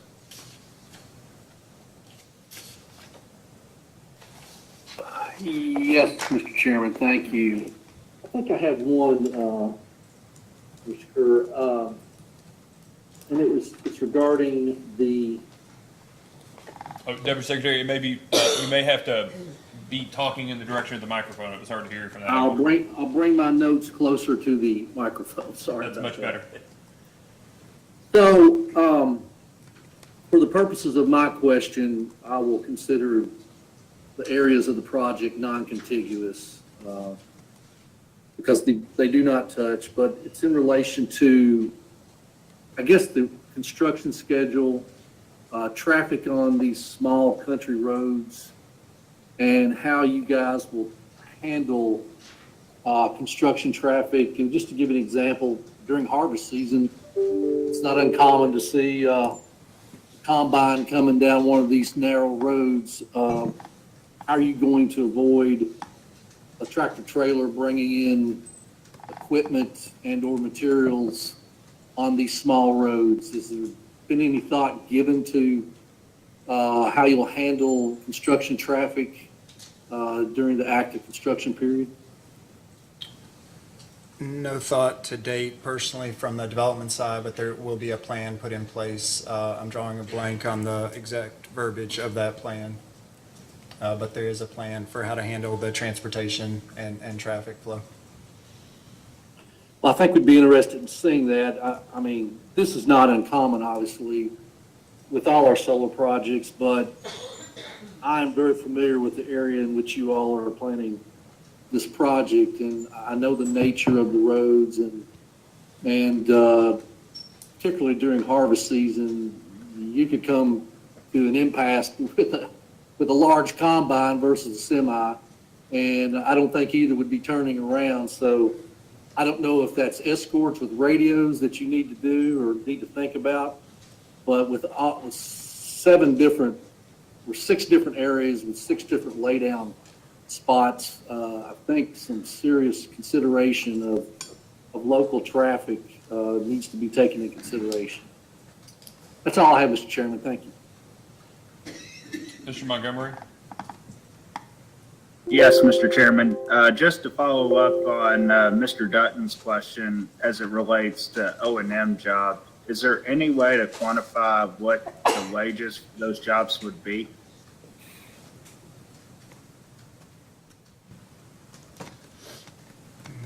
I could not speak to what those wages would be. Is there a specific skill set or training level or education level for these positions?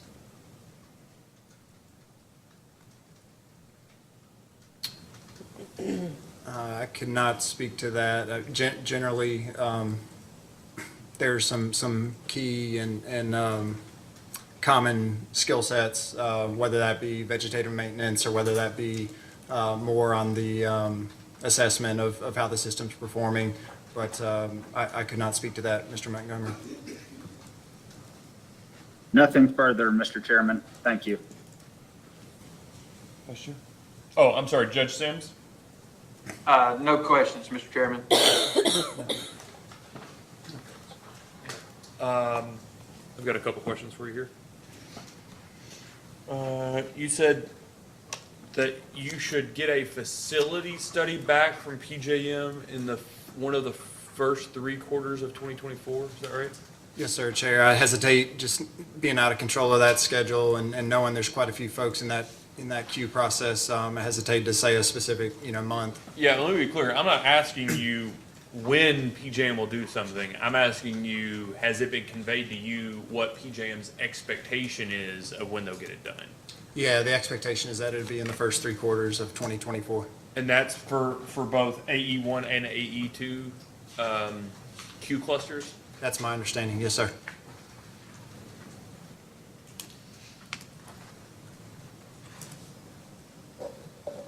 Did you all have to do any affected, I should have noticed this in the system impact studies, but did you all have to do affected system studies for these 2 projects?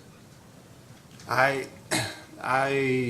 do not know the answer to that. I'm happy to find out or.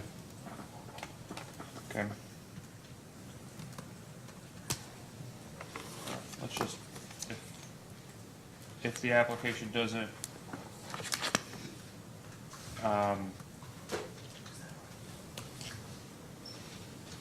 ruin my browser here, let's try this again.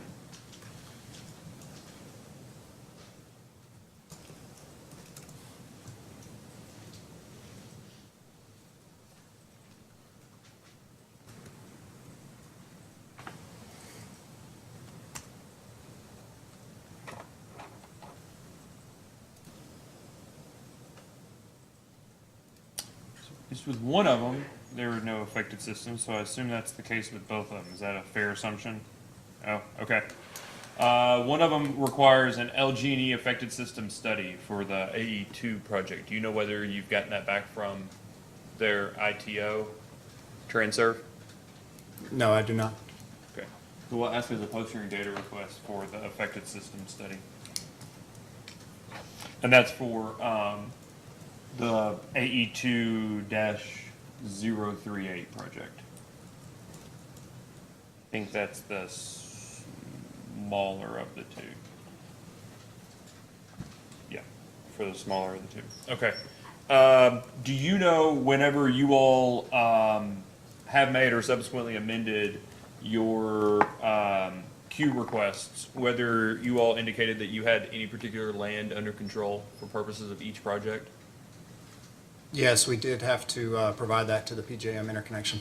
Do you know whether you provided the entirety of the project for each of the queue applications as land under control? Mr. Chair, I'd like to defer that to Ms. Lavender. Okay, so I just want to be clear, she'll know, so I took from Mr. Lavender, from witness Lavender's testimony that she knows about the actual land. You think she'll know what land under control documents were given to PJM or what representations were made to PJM as to which land was under control for each of the applicants? Yes, how we split those up and represented those to PJM interconnection. Yes, yes, Okay, sir. you think you all split them up though? That's my understanding. Okay, you didn't say, here's 4,000 acres for the first one, it's the same 4,000 for the second one, that's your understanding? I believe the first attempt we did, they came back for a clarification, and then at that time, we had to split them up. And Ms. Lavender worked with our interconnection team at Recurrent Energy to do that delineation, or that split up. Was the assignment related to that? The assignment from Hummingbird Solar to Hummingbird Energy related to that issue since the land under control was different than the applicant? I'd like to defer to Ms. Lavender to see what the right answer is there.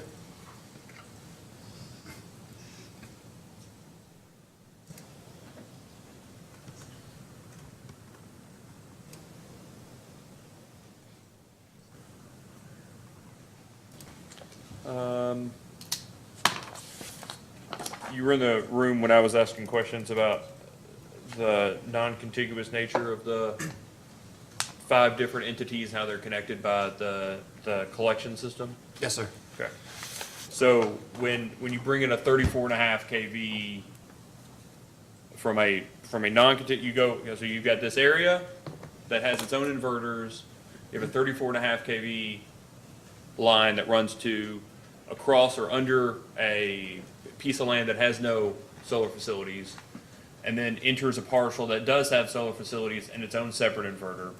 Does that collection line then run by its own, or does it eventually join up with the collection line from the inverter for that second parcel? That question would be best for our engineering representative here, Mr. Zuha.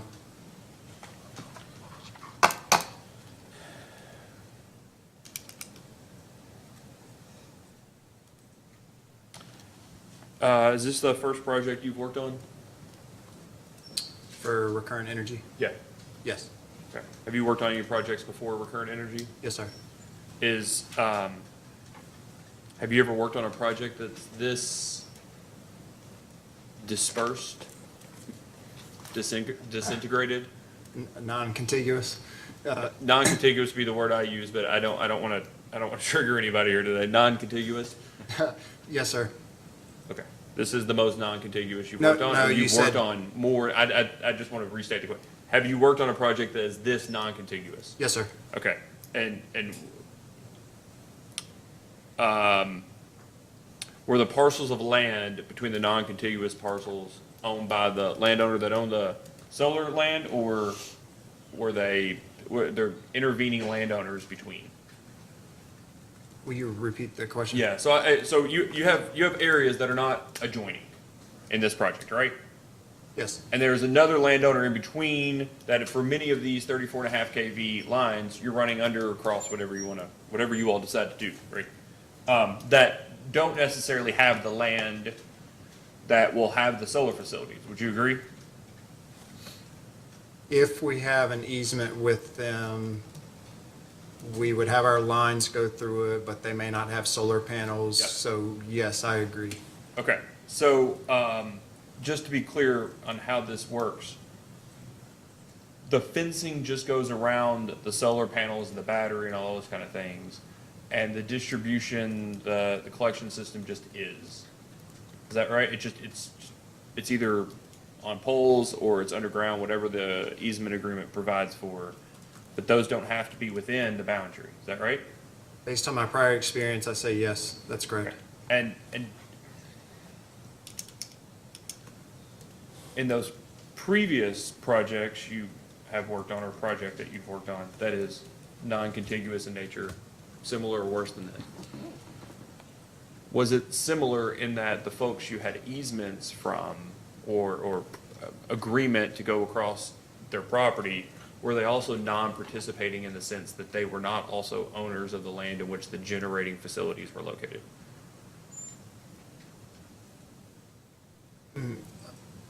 Just to make sure I'm clear, are you focusing on the word non, like, should I get caught up on semantics of non-participating versus participating? Yeah, always get caught up on semantics with me. So, this arguably, across the United States, this size of this Yeah. map, could be a single landowner.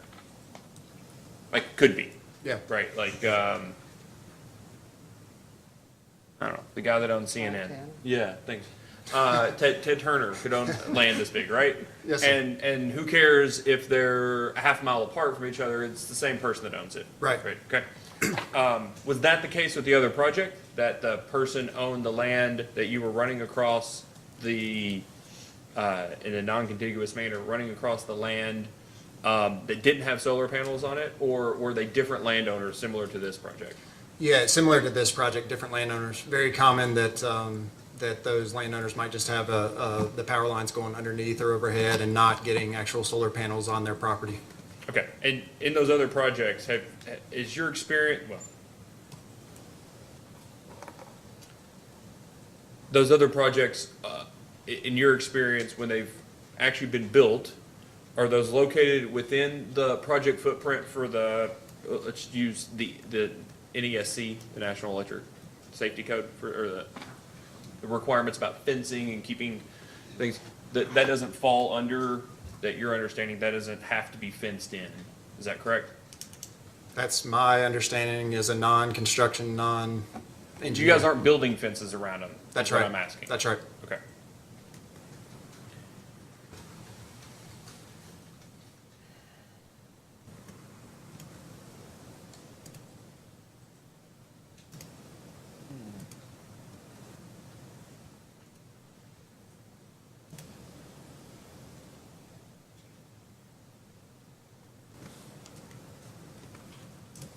I'll save the rest of my questions for, I guess, Mr. Martin, is that who you've told me to ask the rest of the questions to? The engineering questions? Who's the, Mr. Zuha for engineering. Okay. And then Miss Lavender for real estate. land questions? Okay. Thank you, Mr. Chair.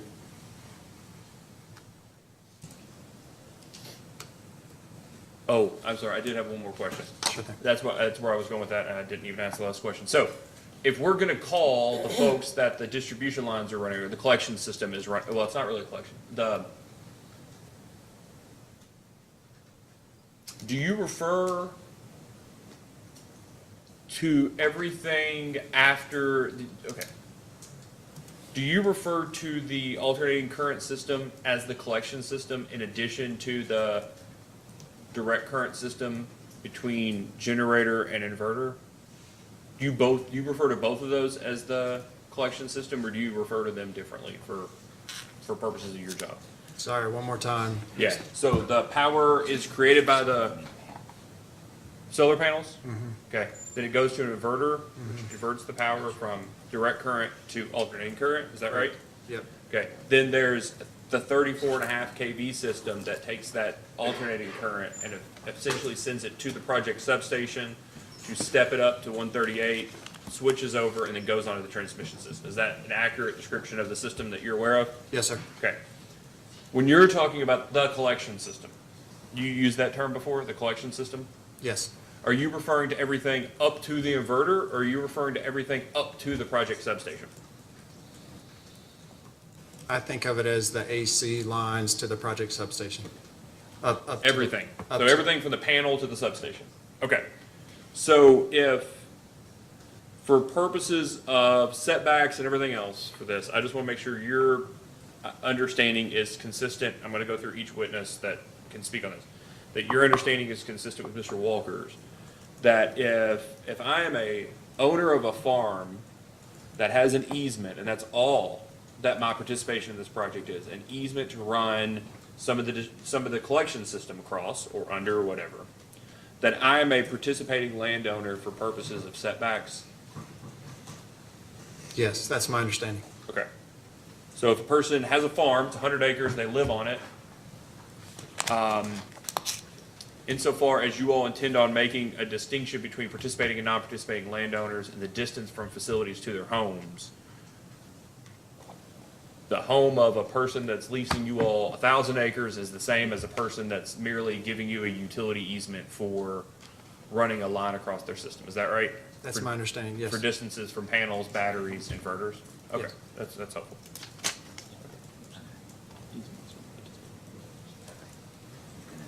All right, Mr. Dutton?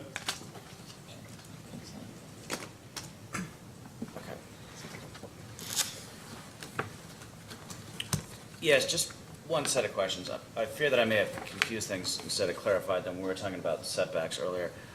Can you go to binder 1, tab 1, please? That's the application itself.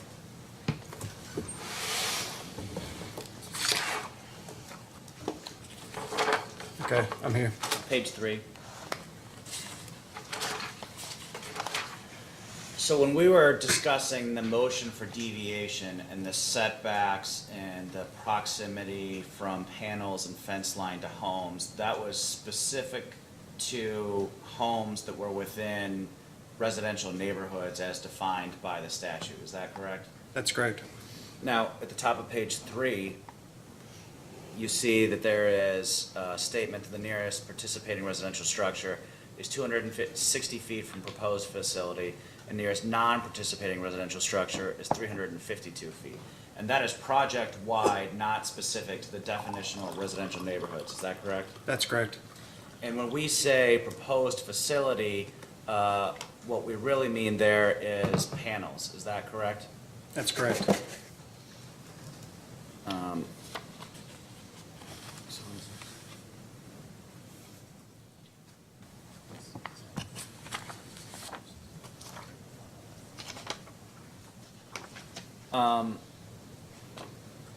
Just a moment, please.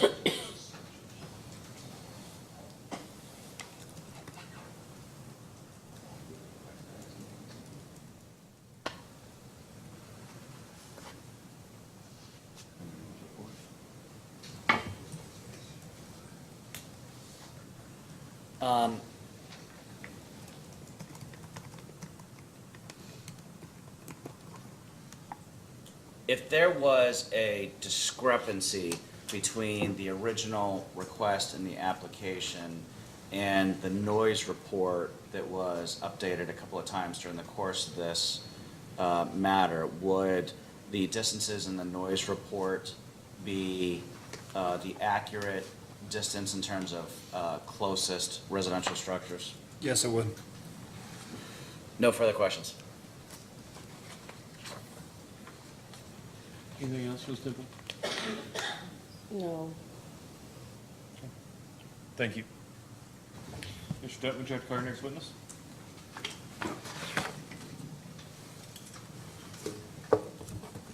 Yes, thank you, Your Honor.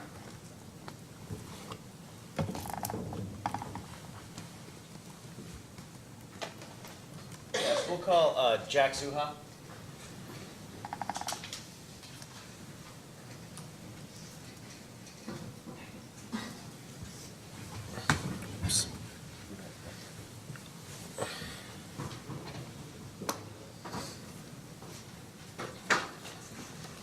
Please raise your right hand. Do you swear or affirm that the testimony you're about to give is true and correct under penalty of perjury? I do. All right, please state your name and address for the record. Jack Zuha. I live in Mesa, Arizona. The business address is the 98 San Jacinto Boulevard in Austin, Texas. Mr. Dutton? Mr. Zuha, who is your employer? Recurrent Energy, And what is your role with that company? Senior Development Engineer, And how long have you been in that role? 5 months. And what was your role with this particular application? I was filling in for the regular development engineer who was out on vacation over the summer and again for this hearing. And so that previous engineer, Carroll, he I'm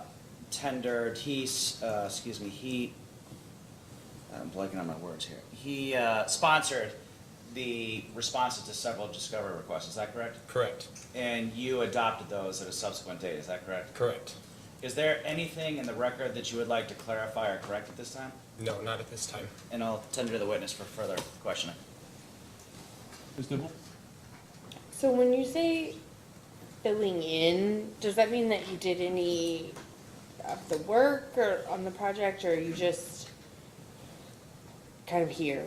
I didn't do any of the original development work, but he was gone for about 6 weeks over the summer, and I was the one taking the meetings and talking to consultants and things like that. Okay. So do you have some of that information that we've been looking for about the spacing of the panels and heights of the panels? Could you, Correct. Yeah, could you provide that? for the height, they'll always be less than 15 feet and most likely closer to 10. And then as far as the spacing goes, there is about 22 feet between the piles, leaving about 15 feet between modules.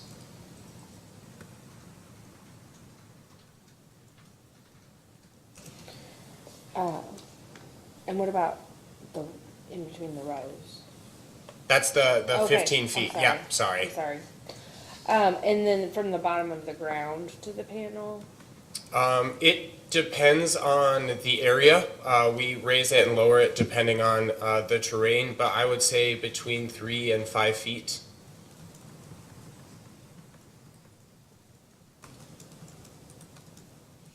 And is that planned to help with the runoff and things like that from the panels? Correct, and then to keep vegetation from shading the modules. Okay. I don't believe I have any other questions. Deputy Secretary? Yes, Mr. Chairman, I have one question, and Mr. Zoja, this goes back to something Ms. Temple asked a little bit earlier, and I'm not quite sure you got answered, but I think it was deferred to you, I believe. In the desktop karst process that you all did, it identified 17 features, 17 karst features. And it said, and actually I think it was Stantec recommended that further geotech be done, and it indicated that that would be submitted by 8/25/23. Was that done, or has that been submitted? Yes, I believe Terracon did a field survey. Here. Yeah. And what were the results of that? I did not see that. They found some high-risk karst areas, and we continue to set back from those for all equipment. And what will those setbacks be? 50 feet. 50 feet? Okay. That's all I have, Mr. Chairman. Thank you. Mr. Montgomery? No questions, Mr. Chairman. Judge Sims? No questions, Mr. Chairman. All right.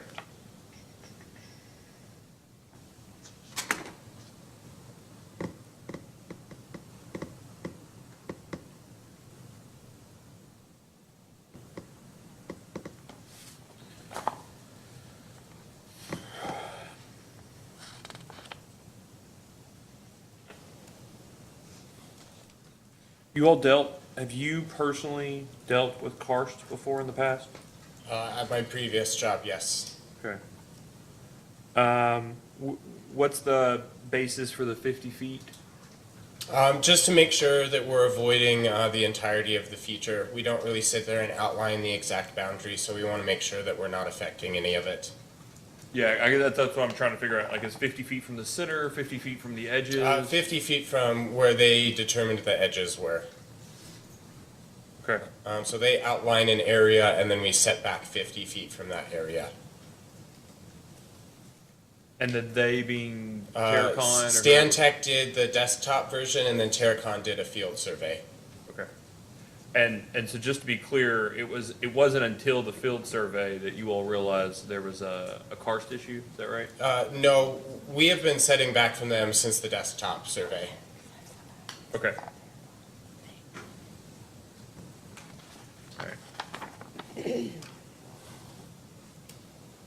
All right. I just try to move things along here. I just have a couple questions about the height, the width of the panels. Okay.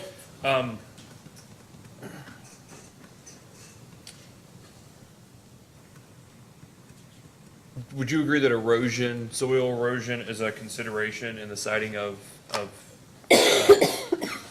solar permitting? Correct. Okay. And let me just ask you about your practices to reduce the risk of erosion.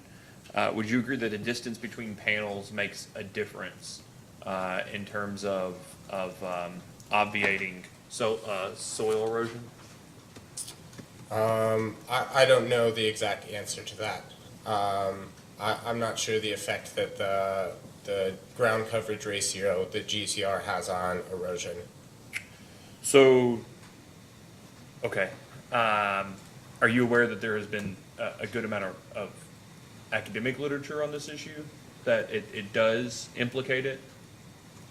No, I have not read that. Okay, so when you all show up, you all get a certificate here, and you show up to the Division of Water in terms of purposes of alleviating any concerns around that won't be, your understanding is that Recurrent Energy, Hummingbird Energy LLC will not be taking that into account in ensuring that there isn't the issue. We do a hydrology study, and they give us flow depths and velocities, and we stay away from the high velocity areas, which is where you see the most erosion. Okay, so the only thing that you all look at is the velocity based off of what? A hydrology study from a consultant. Yeah, I'm asking what the input, I'm asking. Oh, yes. What are the considerations that contribute to that particular issue? The existing wetlands and the topography mostly. Yeah, okay. So when you say topography, do you mean like the type of soil, or do you literally The just? elevations. Yeah, obviously the steeper the slope, the faster the water's gonna run. So does that give any consideration to what the ground cover is? So take a hill, 45 hell of a hill, Yeah. 45 degrees, right? Yeah. Would you agree that whether or not that is a barren hill with just soil versus a hill with fescue versus the same kind of hill with I don't know, turkey foot, some other native grass, that those would contribute differently hydrologically? Correct, they would. But does what you're talking about take that into account? Yes, they use the existing landscape. The existing landscape. The So whatever the vegetation. ground cover is at the time of the study is what they assume the ground cover will be in the future? Correct. And is that the case for your all's projects? It depends highly on the project. If it's farmland, obviously we're not going to plant crops there, but we will plant native grasses and things underneath the panels still.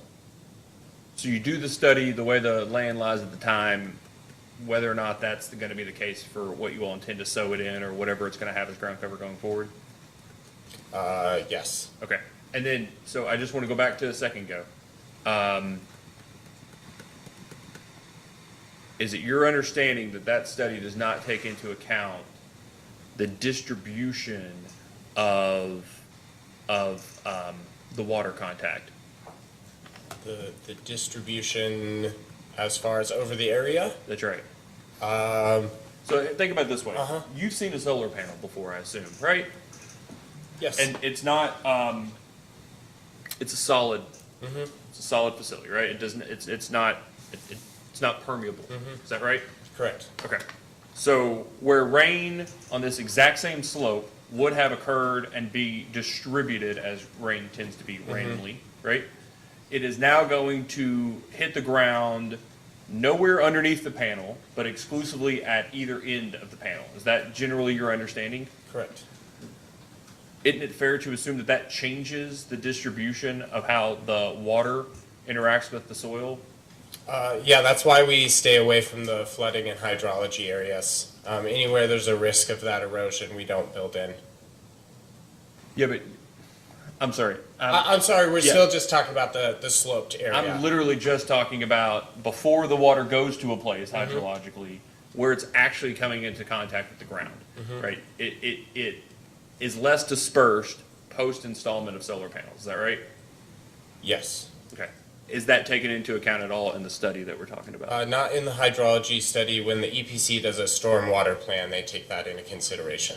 Yeah, okay. So then I guess it's a full step back. So when your contractor does the stormwater survey, do they, would you agree that solar panels being further apart reduces the risk, all else being equal, of stormwater erosion?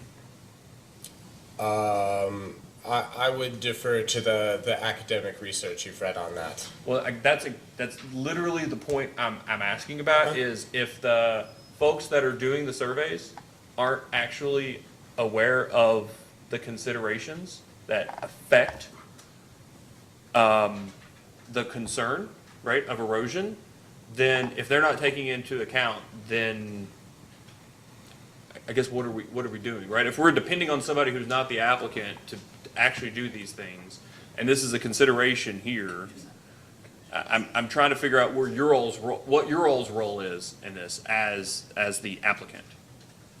Yes, interpreting the expert opinions from the consultants, and then building designs based off their expert opinions. Okay.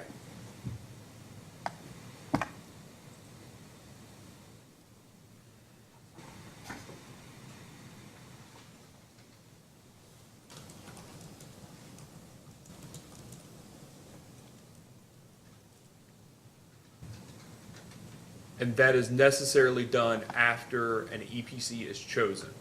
Is that correct? The EP, if you are, let me ask the question, because we've things in the interview. If you're depending on the EPC to do those stormwater surveys, for instance, or studies, that necessarily cannot occur until an EPC is chosen. Is that fair? Yes. Mr. Dutton?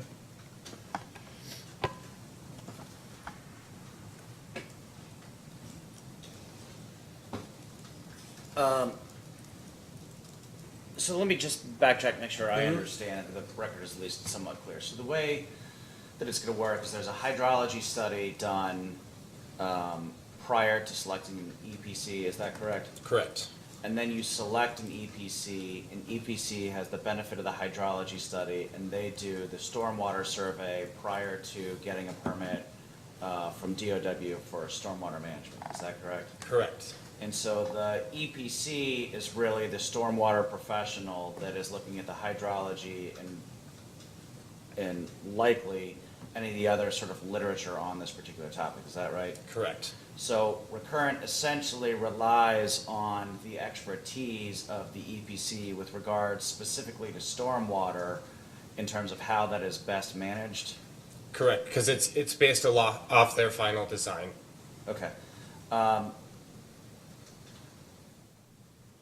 I have no further questions. Thank you very much. Thank you. Mr. Dutton? For our next witness, I'd like to call Ms. Orla Lavender.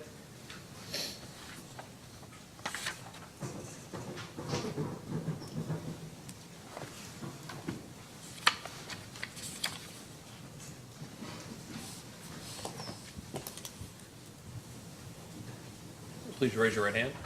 Do you swear or affirm that the testimony you're about to give is true and correct under penalty of perjury? I do. Please state your name and business address for the record.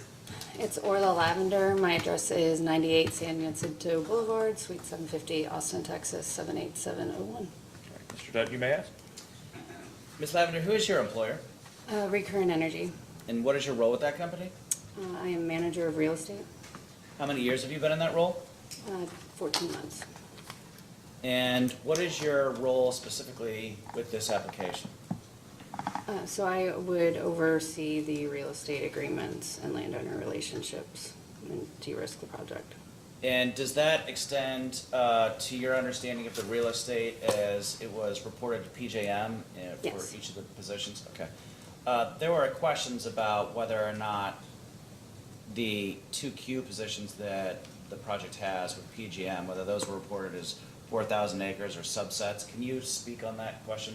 Yes, so when we originally made the application back in March, we did submit the same acreage for both positions. That would not have included all 4,000 acres. It would have just included the agreements that were currently under site control for our project entity, which was Hummingbird Energy LLC.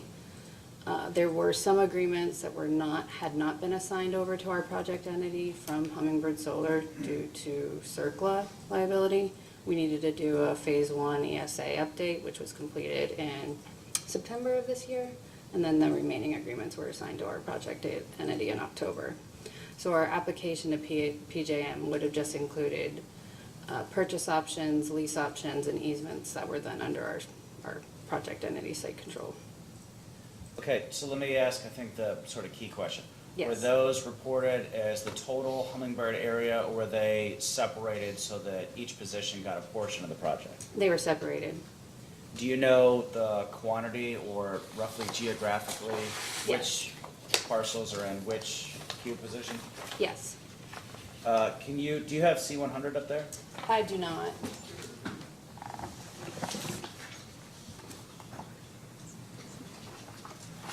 Okay. And Ms. Lavender, could you, I know it's weird being the cover, but if you could really speak up, that'd be very helpful. Yes. So if we're looking at the C200 exhibits, which are pages 1 through 5, the first page would have included most of those agreements. There's one agreement that's depicted on this exhibit, which was a lease agreement that was not submitted as a part of the PJM application, but it would have included most of those properties. It would have included the southern properties on page 205, C200. So it would include the properties south of Mount Carmel Road. And then as to page 3 of 5 on C200, it would not have included those agreements. Those are lease those are lease agreements. And then it would, on page 4 of 5 of C200, it would have included the properties north of the proposed site entrance. Oh, I suppose there's more than one. It would be the three cluster of properties north on the exhibit. The remaining sheet 5 of 5 on C200 would have been a part of the second queue position, which was the 80 megawatts. Just for the sake of the record, was that loud enough that we picked it up on the microphone? Yeah, it's never the record that has an issue. It's the three of us, if anybody. We don't have any speakers near us like some of the other folks do. Okay. I think the speakers are there and everywhere else. So, I think what we're going to ask for as a post-hearing data request is to maybe just amend the map to indicate which queue request pertains to each facility Okay. or geographic area. Ms. Lavender, is there anything else in the record that you'd like to clarify or correct at this time? No. But with that, I turn to the witness. Simple.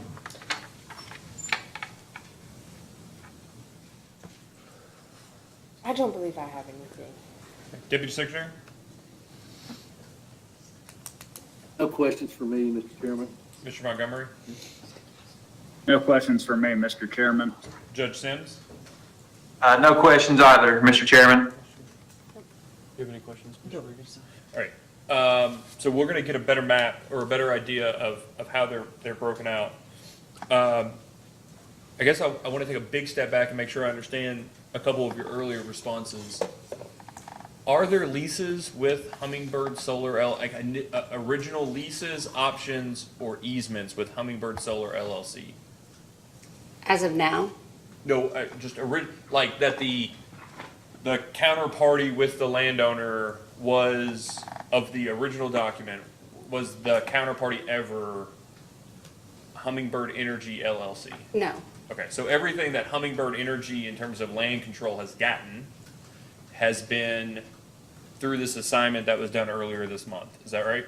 The first assignment was in March of 2023, and then this last assignment was just of, I think, the last 10 remaining agreements that remained in that project entity. Okay.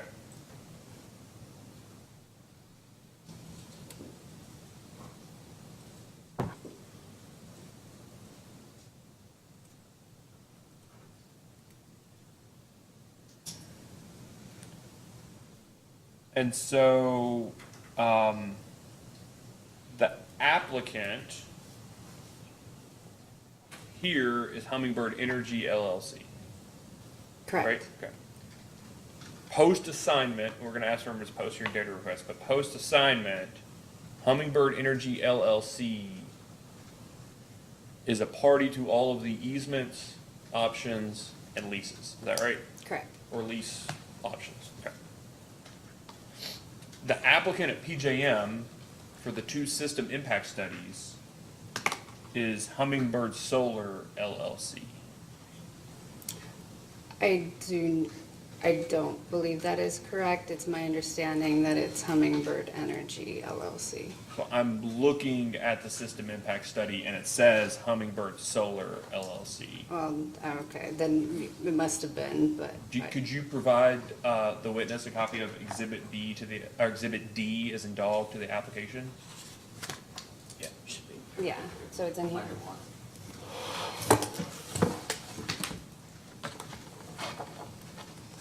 The D is tab 7. Okay. Oh, okay.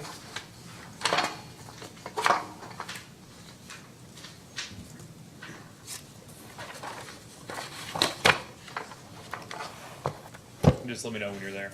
Yes, I'm there. Okay, so so the first one is the revised impact study for August 2022. Do you see that?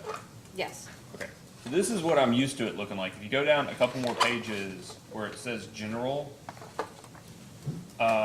this is it's numbered page 5 at the bottom.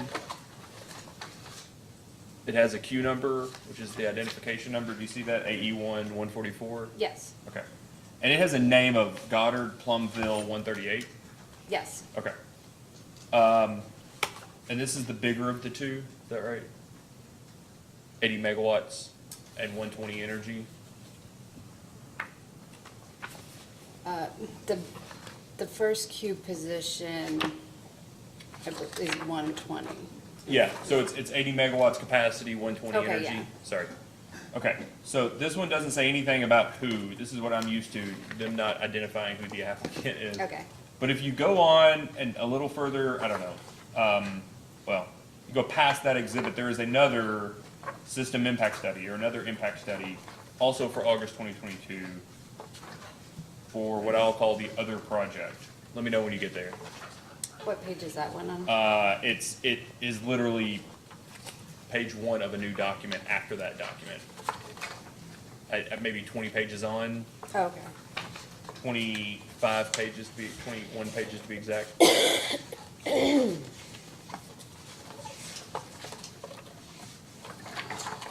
So the first one is 26 pages, and there's a second system impact study. I think they must have them in a different order than are in the Okay. binder. I think they're in a different order in the binder. The first one in Okay. our binder is 120, second's 80. Are you looking at the 80 or? Yeah, but, oh, sorry, it's 120 energy, 80 capacity. The second one is 80 capacity, 50 energy. I'm asking, the second one is the 80 megawatt capacity, 53.5 megawatt, or 80%, 80 megawatts energy, 53.5 megawatts capacity. I'm asking about that second one that's capacity. Okay. That's And- different than what you all have it? And which page are you looking at? Well, it's the second document. That's for the Q project AE2038. And it's page 4 of that document.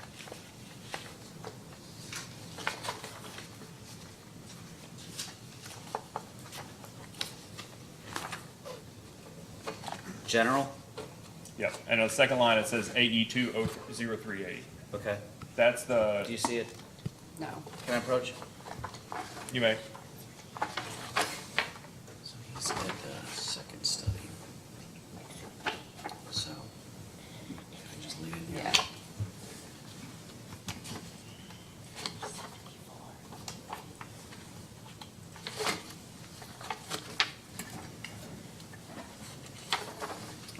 Oh, here, here. Yeah. Okay. okay. Do you see you're on page 4 of that document? Yes. Okay. So it's got all this information about the project up there. Is that right? Correct. Okay. All right.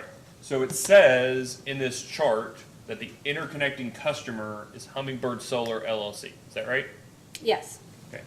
Then if you go back up to the narrative under general, it says that the interconnection customer, Hummingbird Solar LLC.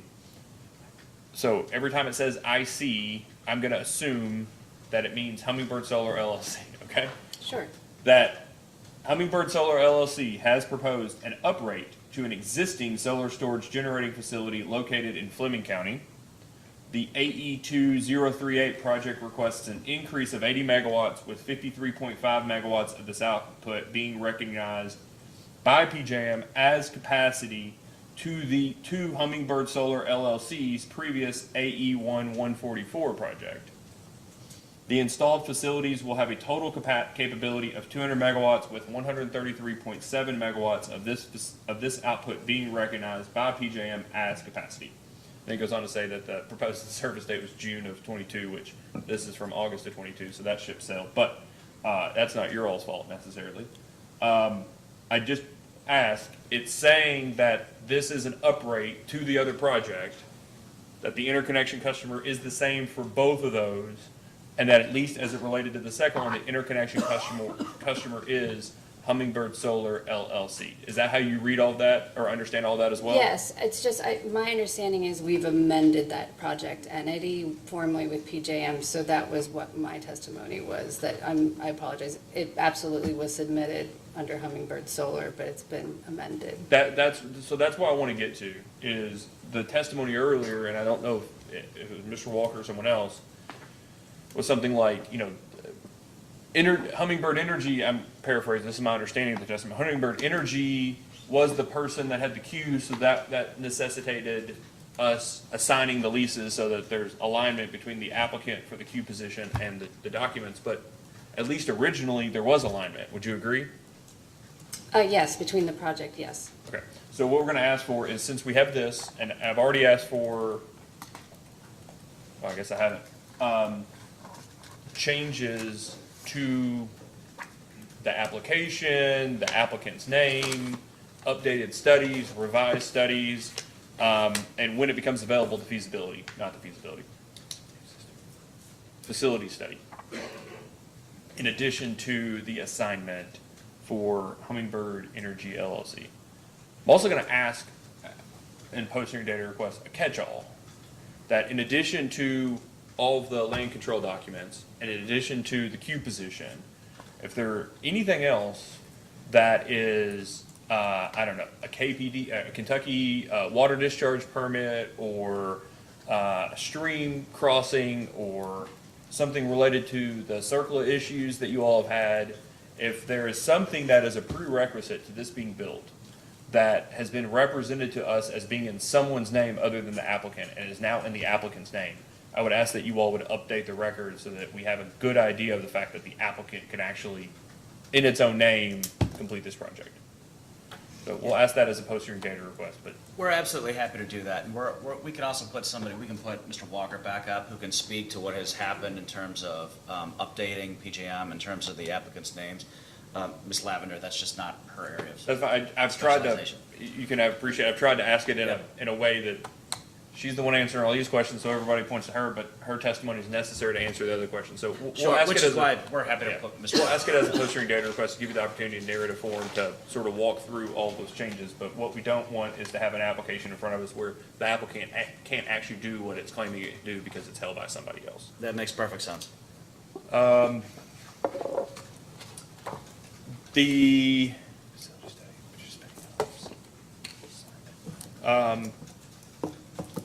participating, it was your response earlier to the data request, I think it was 1-2 about participating versus non-participating.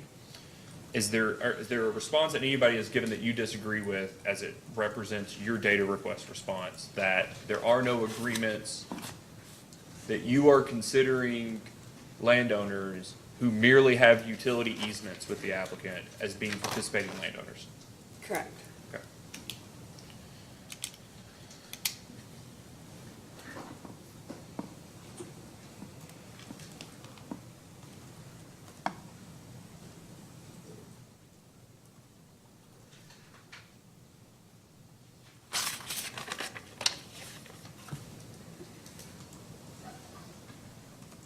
Mr. Dutton, any questions? I have no questions. All right, thank you very much.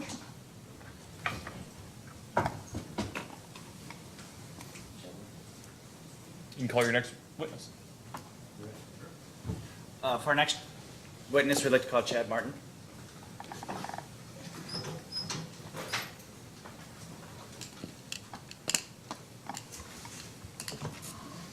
Please raise your right hand. Do you swear or affirm that the testimony you're about to give is true and correct under penalty of perjury? I do. All right, please state your name and business address for the record. Chad Martin, 1455 Meadowbridge Drive, Greenwood, Arkansas, 72936. Mr. Dutton? Mr. Martin, who's your employer? Stantec Consulting Services. And what is your role with that company? I'm a senior principal managing in our Natural Resources Division. How many years have you been in that role? 10 years in that role. And what is your role specifically with this application? I help complete many of the natural resource studies, the baseline studies, due diligence, several of the SAR reports and application. Is there, well, let me ask you this. We've talked a little bit about setbacks over the course of this, this discussion today, specifically as it refers to participating and non-participating landowners in the residential structures. My understanding is that during the course of the study, there were a couple of additional structures that were identified. Is that correct? The sound study, I'm sorry, that wasn't clear. Additional studies identified? My understanding is that during the course of the sound study, that there were additional structures that were identified that were not originally identified in the setbacks. Is that correct? That's correct. Can you clarify for the record what the setbacks being requested are for both participating residential structures and non-participating residential structures? I do not know what we're requesting the setbacks to be, I'm sorry. So what, if you'll flip to binder 1, page 3.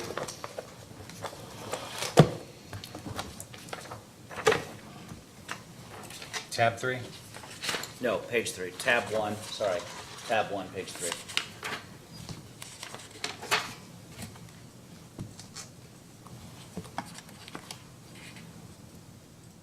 So the second full sentence there, So, I'm sorry, just for the rest of us that don't have the binder, what is the page?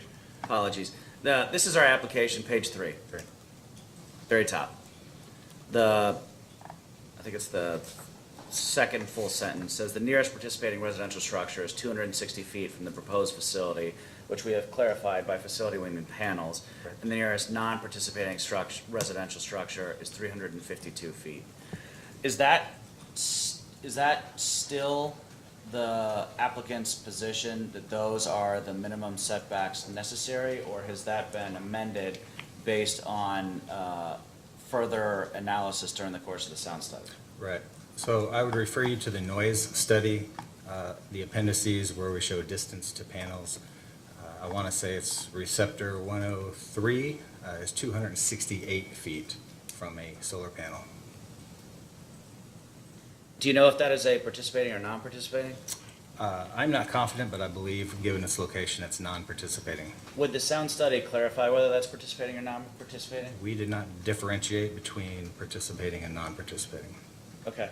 And let's take a minute and look at the sound study and make sure that we're identifying the correct receptor here so that we're correct on the record. Do you have the sound study? I know you haven't, but do you? Tab. May I approach a witness? You may. I believe it's Oh, right here, I'm sorry. binder 1. It should be tab 14, yeah. Did we have an updated one since that? And I think we updated one through Discovery, didn't we? We updated distance receptors out to 1,500 feet and 2,000. Okay, but what's in the application should have the correct distance still, or do we need to look at the updated? According to this noise study, this is where we do application Okay. information.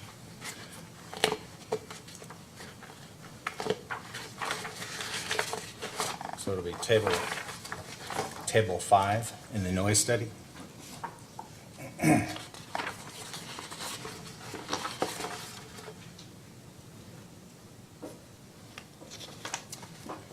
You can see receptor 105, nearest panel, first column is 260 feet.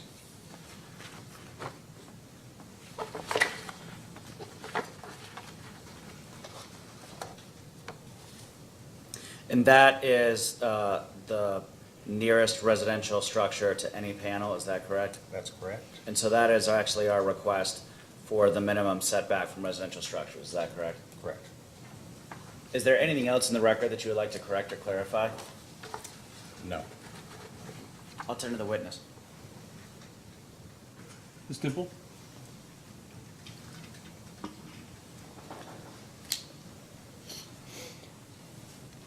Just to be clear for myself, I guess, more than anyone, that 268 feet is to a panel, Edge of panel, correct. the edge of a panel. Yes, Okay. ma'am. So the setbacks are not being requested from the boundary lines or anything like that, it's just the panel. From infrastructure, Okay. correct, yes. And what about the inverter? That's to the panel, 268 feet to the nearest panel.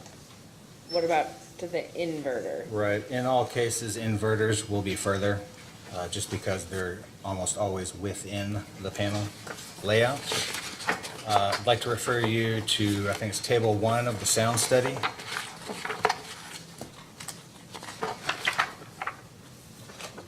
Last column has distance to nearest inverter. It'll give you some of the neighborhoods, and then in the data request, they asked specifically for receptor 91, 105, and 109, so that's why those are listed there. The previous table we were looking at also has distance to transformer. It's the last column in table 5. Yeah, which one's the closest? Oh, what's the closest? I'm sorry.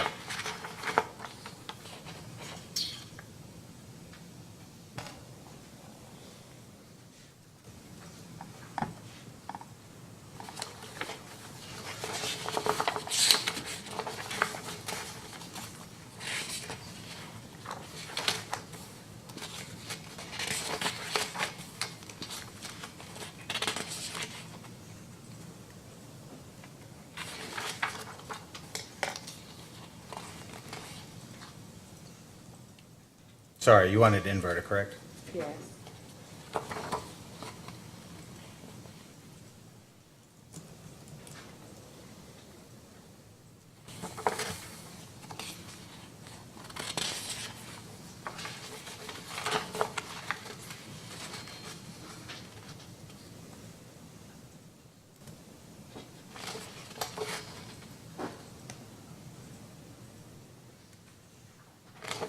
Looks like receptor 109 at 624, 624.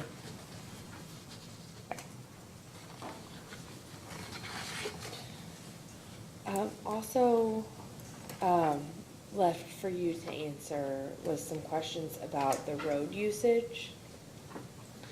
As I think I asked about and Deputy Secretary Lyons also touched on, these are very small roads. But a lot of the answers for questions on the data request about the road usage and traffic was it will be determined when the contractor is selected. But could you give some more information about how the traffic will be managed and what will be done to ensure no degradation to the roads? Sure. In most cases, once the EPC is contracted, they will have a traffic management plan, road usage plan.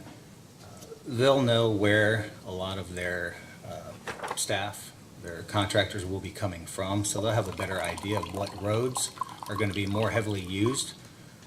Therefore, they'll put a plan together, they'll have coned intersections, they may have flag people in the roads slowing down traffic before and after access points, depending on how many people are accessing at that point.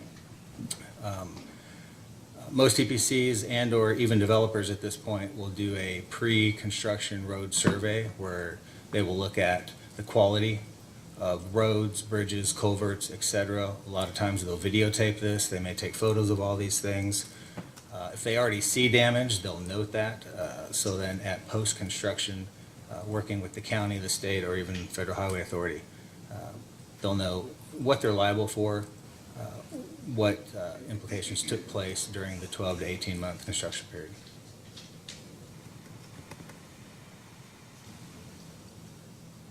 And then also was the types of evergreens to be used, and those are all going to be native species. Yes, ma'am, native.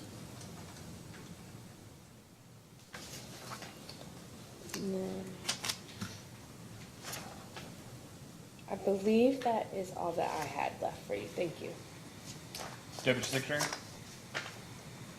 Yes, thank you, Mr. Chairman. Good afternoon, Mr. Martin. I have a few questions here, mainly for clarification. I think I understood all the testimony and the documentation that's been provided, but I just, for the record, want to make sure.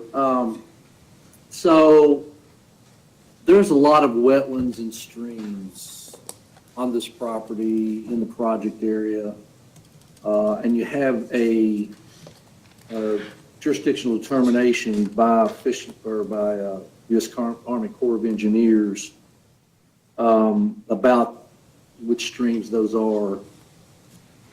Is it the intent to not take any streams, to avoid those streams, or will Hummingbird be applying for a 404 permit in any instance? Right, so all streams, all jurisdictional streams and wetlands have been avoided and buffered by project infrastructure. Now, there may be a couple of instances where we need to cross the stream with an access road, an internal access road. So yes, we will be requesting a 404 permit from the Corps of Engineers, most likely a nationwide 14 for access roads. Okay, thank you. And I noticed in the, I was looking at the map that was connected or attached to the decommissioning plan, which may be the same as elsewhere in the documentation, but I noticed in the legend, it had offsets for certain things. One, it had a 25-foot offset from a stream, and then it had 25-foot offset for, I guess it's the 100-year floodplain. what is the difference there? Is that 25-foot offset from a stream just from any stream, whether it's ephemeral, intermittent, or perennial, or what's the difference there? Yeah, that's a normal practice, depending on the state that you're working in, but 50-foot buffer, riparian buffer, gives room, when we're talking about stormwater drainage and whatnot, it gives that buffer before water should hit that stream. It's a common practice. The floodplain line is exactly that. It is the 100-year floodplain line, baseline elevation. 99% of the time, infrastructure will not be placed within the 100-year floodplain. And if they do require that, then that would be an additional county level permit, most likely. Now, that legend said 25 feet, and you just said 50. I'm sorry, 25 to 50 is I was just giving you a range in normal, Yeah. unless it's set by state standards. With regard to the 100-year floodplain, do you think, in your professional opinion, do you think 25 to 50 is enough? I do. I wouldn't necessarily stick an inverter that close, and most inverters are going to be more within the facility. Pilings will be elevated, the panels will be elevated possibly 2 feet from the lowest point. Wiring will be underground. So yes, I think 25 is enough. Just for the record, I have consulted with our Division of Water, and their opinion is a 100-foot buffer would be safer. Maybe not legally required, perhaps, but I think often there's times when the 100-year floodplain can be breached. But anyway, that's just an opinion and not anything that's regulatorily required. Let's move on to, and this is in regard to demolition of buildings and the project area as a whole. Phase 1 was mentioned as being recommended before things of that nature commence. Has a phase 1 been done, or do you know? Yes, it has been completed. Has that been submitted? I don't know that it's on record. I don't think so.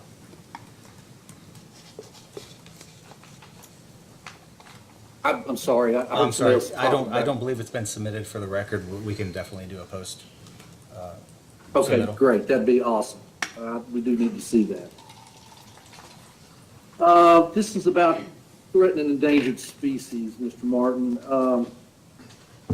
I saw the letter from U.S. Fish and Wildlife dated 4/21/22, and I'm just asking for clarification on what I saw in there as it relates to 8 or so species that they identified, including Indiana bat, long-eared bat, northern long-eared bat, then 2 or 3 mollusks that they identified.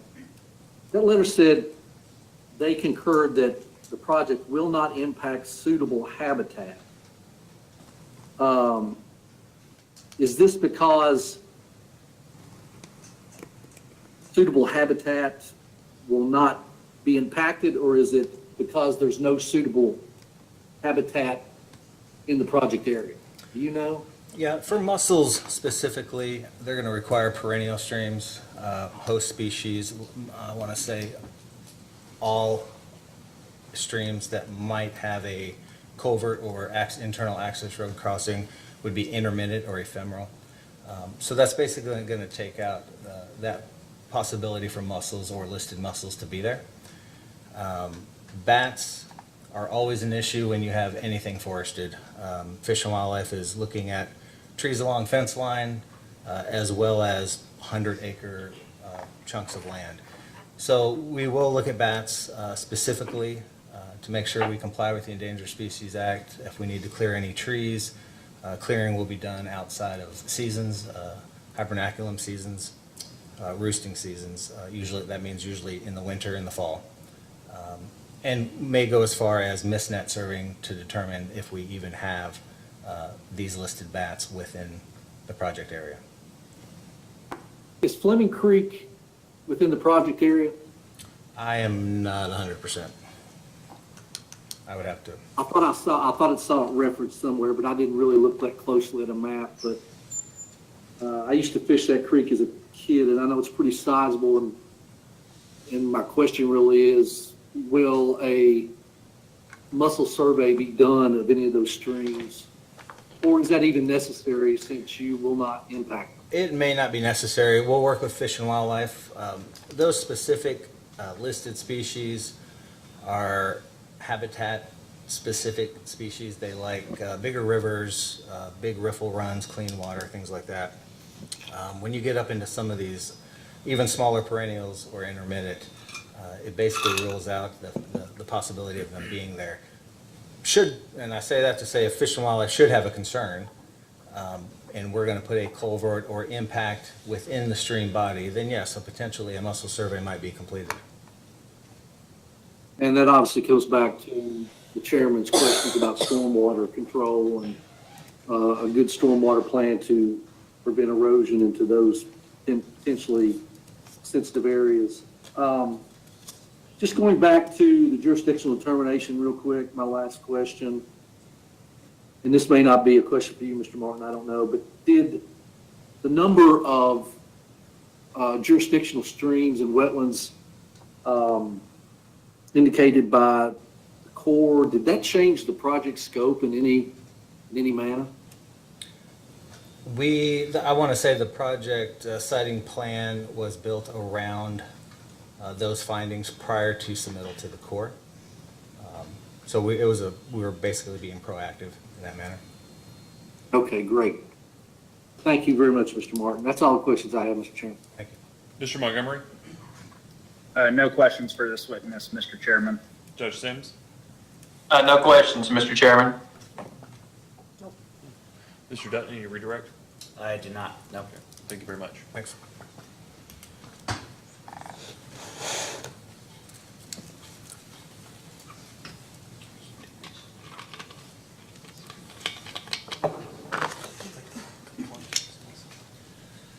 Mr. Chairman, for our next witness, we'd like to call Fletcher Mangum.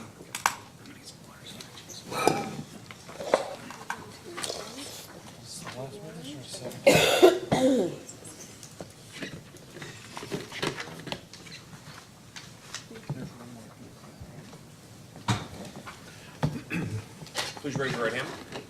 Do you swear or affirm that the testimony you're about to give is true and correct under penalty of perjury? I do. All right, please state your name and business address for the record. My name is Alan Fletcher Mangum. Our business address is 4198 Cox Road, Richmond, Virginia. Mr. Dutton, any questions? Mr. Mangum, who's your employer? Mangum Economics, And how long have you worked there? 20 years, And what is your role? founder and CEO. And what was your role specifically with this application? Under my supervision, we prepared an economic and fiscal impact assessment for the project. Is there anything in the record that you'd like to clarify or correct? Not that I'm aware of. With that, I'll turn the witness for further questioning. Ms. Dimple? I don't have anything. Deputy Secretary? No questions for me, Mr. Chairman. Mr. Montgomery? Yes, thank you, Mr. Chairman. Good afternoon. I want to start with, in your report, there's a statement that says, for ease of analysis, all construction expenditures are assumed to take place in a single year. My first question is, does that also include the amount of jobs created? I think, Mr. Montgomery, it might help if I sort of go into some detail in terms of how those employment estimates are generated. They're generated through the in-plan model. The in-plan model is a commercially available economic simulation model most commonly used in the United States. The reason it's the most commonly used is it provides estimates that are industry-specific and specific to the given study area. Those estimates of employment are based on Bureau of Economic Analysis data on output per worker for given industries.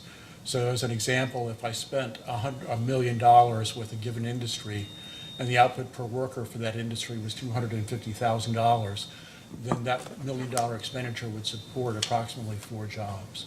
So the employment estimates are generated in that way. It's an FTE estimate in that it's an annualized number. But the other thing to keep in mind is it's a fractionalized employment number, so that one job could be 2/10 of a position in front office operations, 2/10 of a position in back office operations, 1/10 in administration, and 5/10 in the field. So it's a composite. Got it. Well, so I guess, let me just try to explain what I'm trying to get at. If you look at table 1 of your report and you look and there's 216 employees with a labor income of, 6.3 mil. And obviously what I'm trying to figure out is if you were to just simply divide those two numbers, you'd roughly get average wages of $30,000. And if you, of course, break that down to a weekly pay, that would get you somewhere in the neighborhood of $585, which is well below the average weekly pay in Fleming County. So my question is, how do we quantify whether these jobs are, average compared to the community or above or below? That's really what I'm trying to get at. No, I understand. Roughly, it would be, those numbers are based on Bureau of Labor Statistics data on wages within the county. So it should equate roughly or comparatively to what you see for the construction industry within the county. Right. So let me try. So if you look at your, see, I want to make sure I get you to the right chart. I'm sorry to interrupt, Mr. Montgomery. Can I approach the witness, Your Honor, and make sure he's got the report? You may. I think, I'm sorry. That's all right. Thank you. Is that it? Yep. So if you go to figure 7 of your report, it has the average private weekly wage by industry, and construction is $1,199. And then if you go down to the total, all industries, that's $750. And again, I could have this wrong. That's why I'm kind of asking the question. If you then go to your table 1 under estimated one-time economic and fiscal impact, and you look at the 216 jobs estimated to be created, and then you divide that by the $6.5 million, and if you were to break that down to a weekly basis, that would get you, again, $585. And I understand that the figure 7 is based on, the Bureau of Labor and Statistics. My question is what's the correlation between what In-Plan has provided, which would suggest that the wages would be far less than what, the U.S. Labor or Department of Labor and Bureaus, gosh, I can't even talk, the Bureau of Labor and Statistics. Does that make sense? Absolutely, and I think it's an excellent question. There is a discrepancy between the two. I'm not the one who programmed the In-Plan model, but I can ask that question of them to find out or provide you with more information in terms of why that discrepancy exists. My understanding in general is, again, that the In-Plan model is based on wages, average wages that would be specific to Fleming County in that specific industry. So those two numbers should correlate more closely than they do.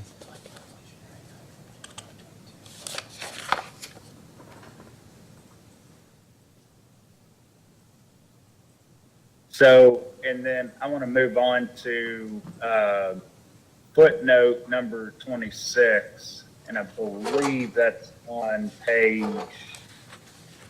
let's see, I think it's page 16 of your report. Correct. It says, please note that construction sector jobs are not necessarily new jobs, but the investment made can also support a job during the construction of the project. Just for clarification, what do you mean by that?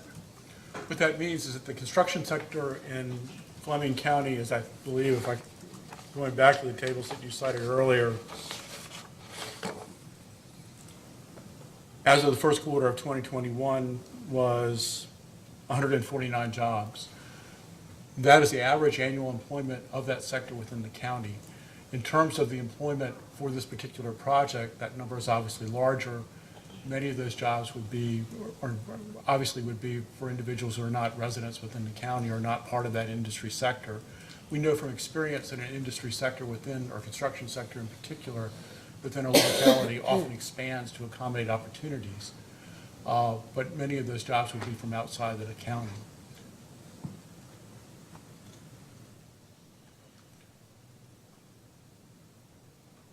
Did that answer your question? Yes, that answers the question. I'm just looking at something. That's all the questions I had, Mr. Chairman. Judge, you have any questions? No, sir, Mr. Chairman. Mr. Dutton, any redirect? No, not from me. Thank you very much. Thank you. You have one more witness, Mr. Dutton? I do, yes. Mr. Adam Peterson?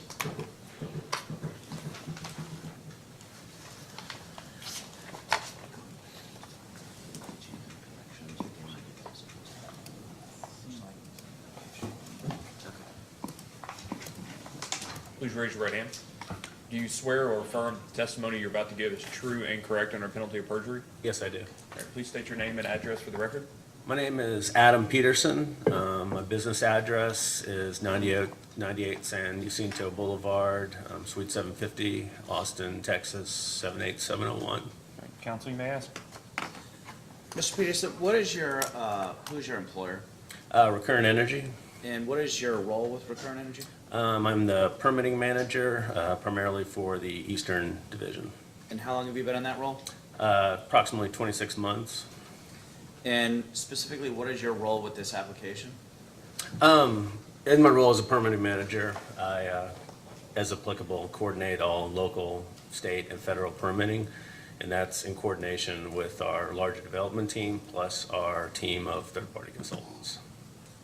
Is there anything in the record, either said today or in the application materials that you'd like to correct or clarify? Very minor clarification, just when we were discussing the karst assessments, it was just flipped. Actually, Terracon did our desktop karst assessment, and then Stantec did our field survey for karst, so it was just flipped in the prior response. Okay, thank you. With that, I'll turn to the witness for further questioning. Ms. Dimple? I don't believe I have any questions. Thank you. Deputy Secretary? No questions, Mr. Chairman. Mr. Montgomery? No questions, Mr. Chairman. Judge? No questions, Mr. Chairman. Mr. Dutton? I have no Do questions. you have any redirect to yourself? I do not. Thank you very much. Your Honor, that's our last witness. All right. So we've got the exhibit in hand, and we're aware of the petitions and outstanding motions that we discussed at the outset of the hearing. We'll have some post-hearing discovery. Certainly, the regulation provides you 7 days, whatever it may be, whatever you'd like to do post-hearing. Whatever, I think it's 7 days, whatever time period the regulation says. That's It's a the week. law. Yeah. Nobody's asked us to change that regulation. I just throw that out there because a week seems unreasonable these days, but, It's short. it would, if you're having post-hearing discovery, it's short and interesting. The statutory date in this is December 20th. November 20th? December. I was going to say. December. I don't remember seeing a November.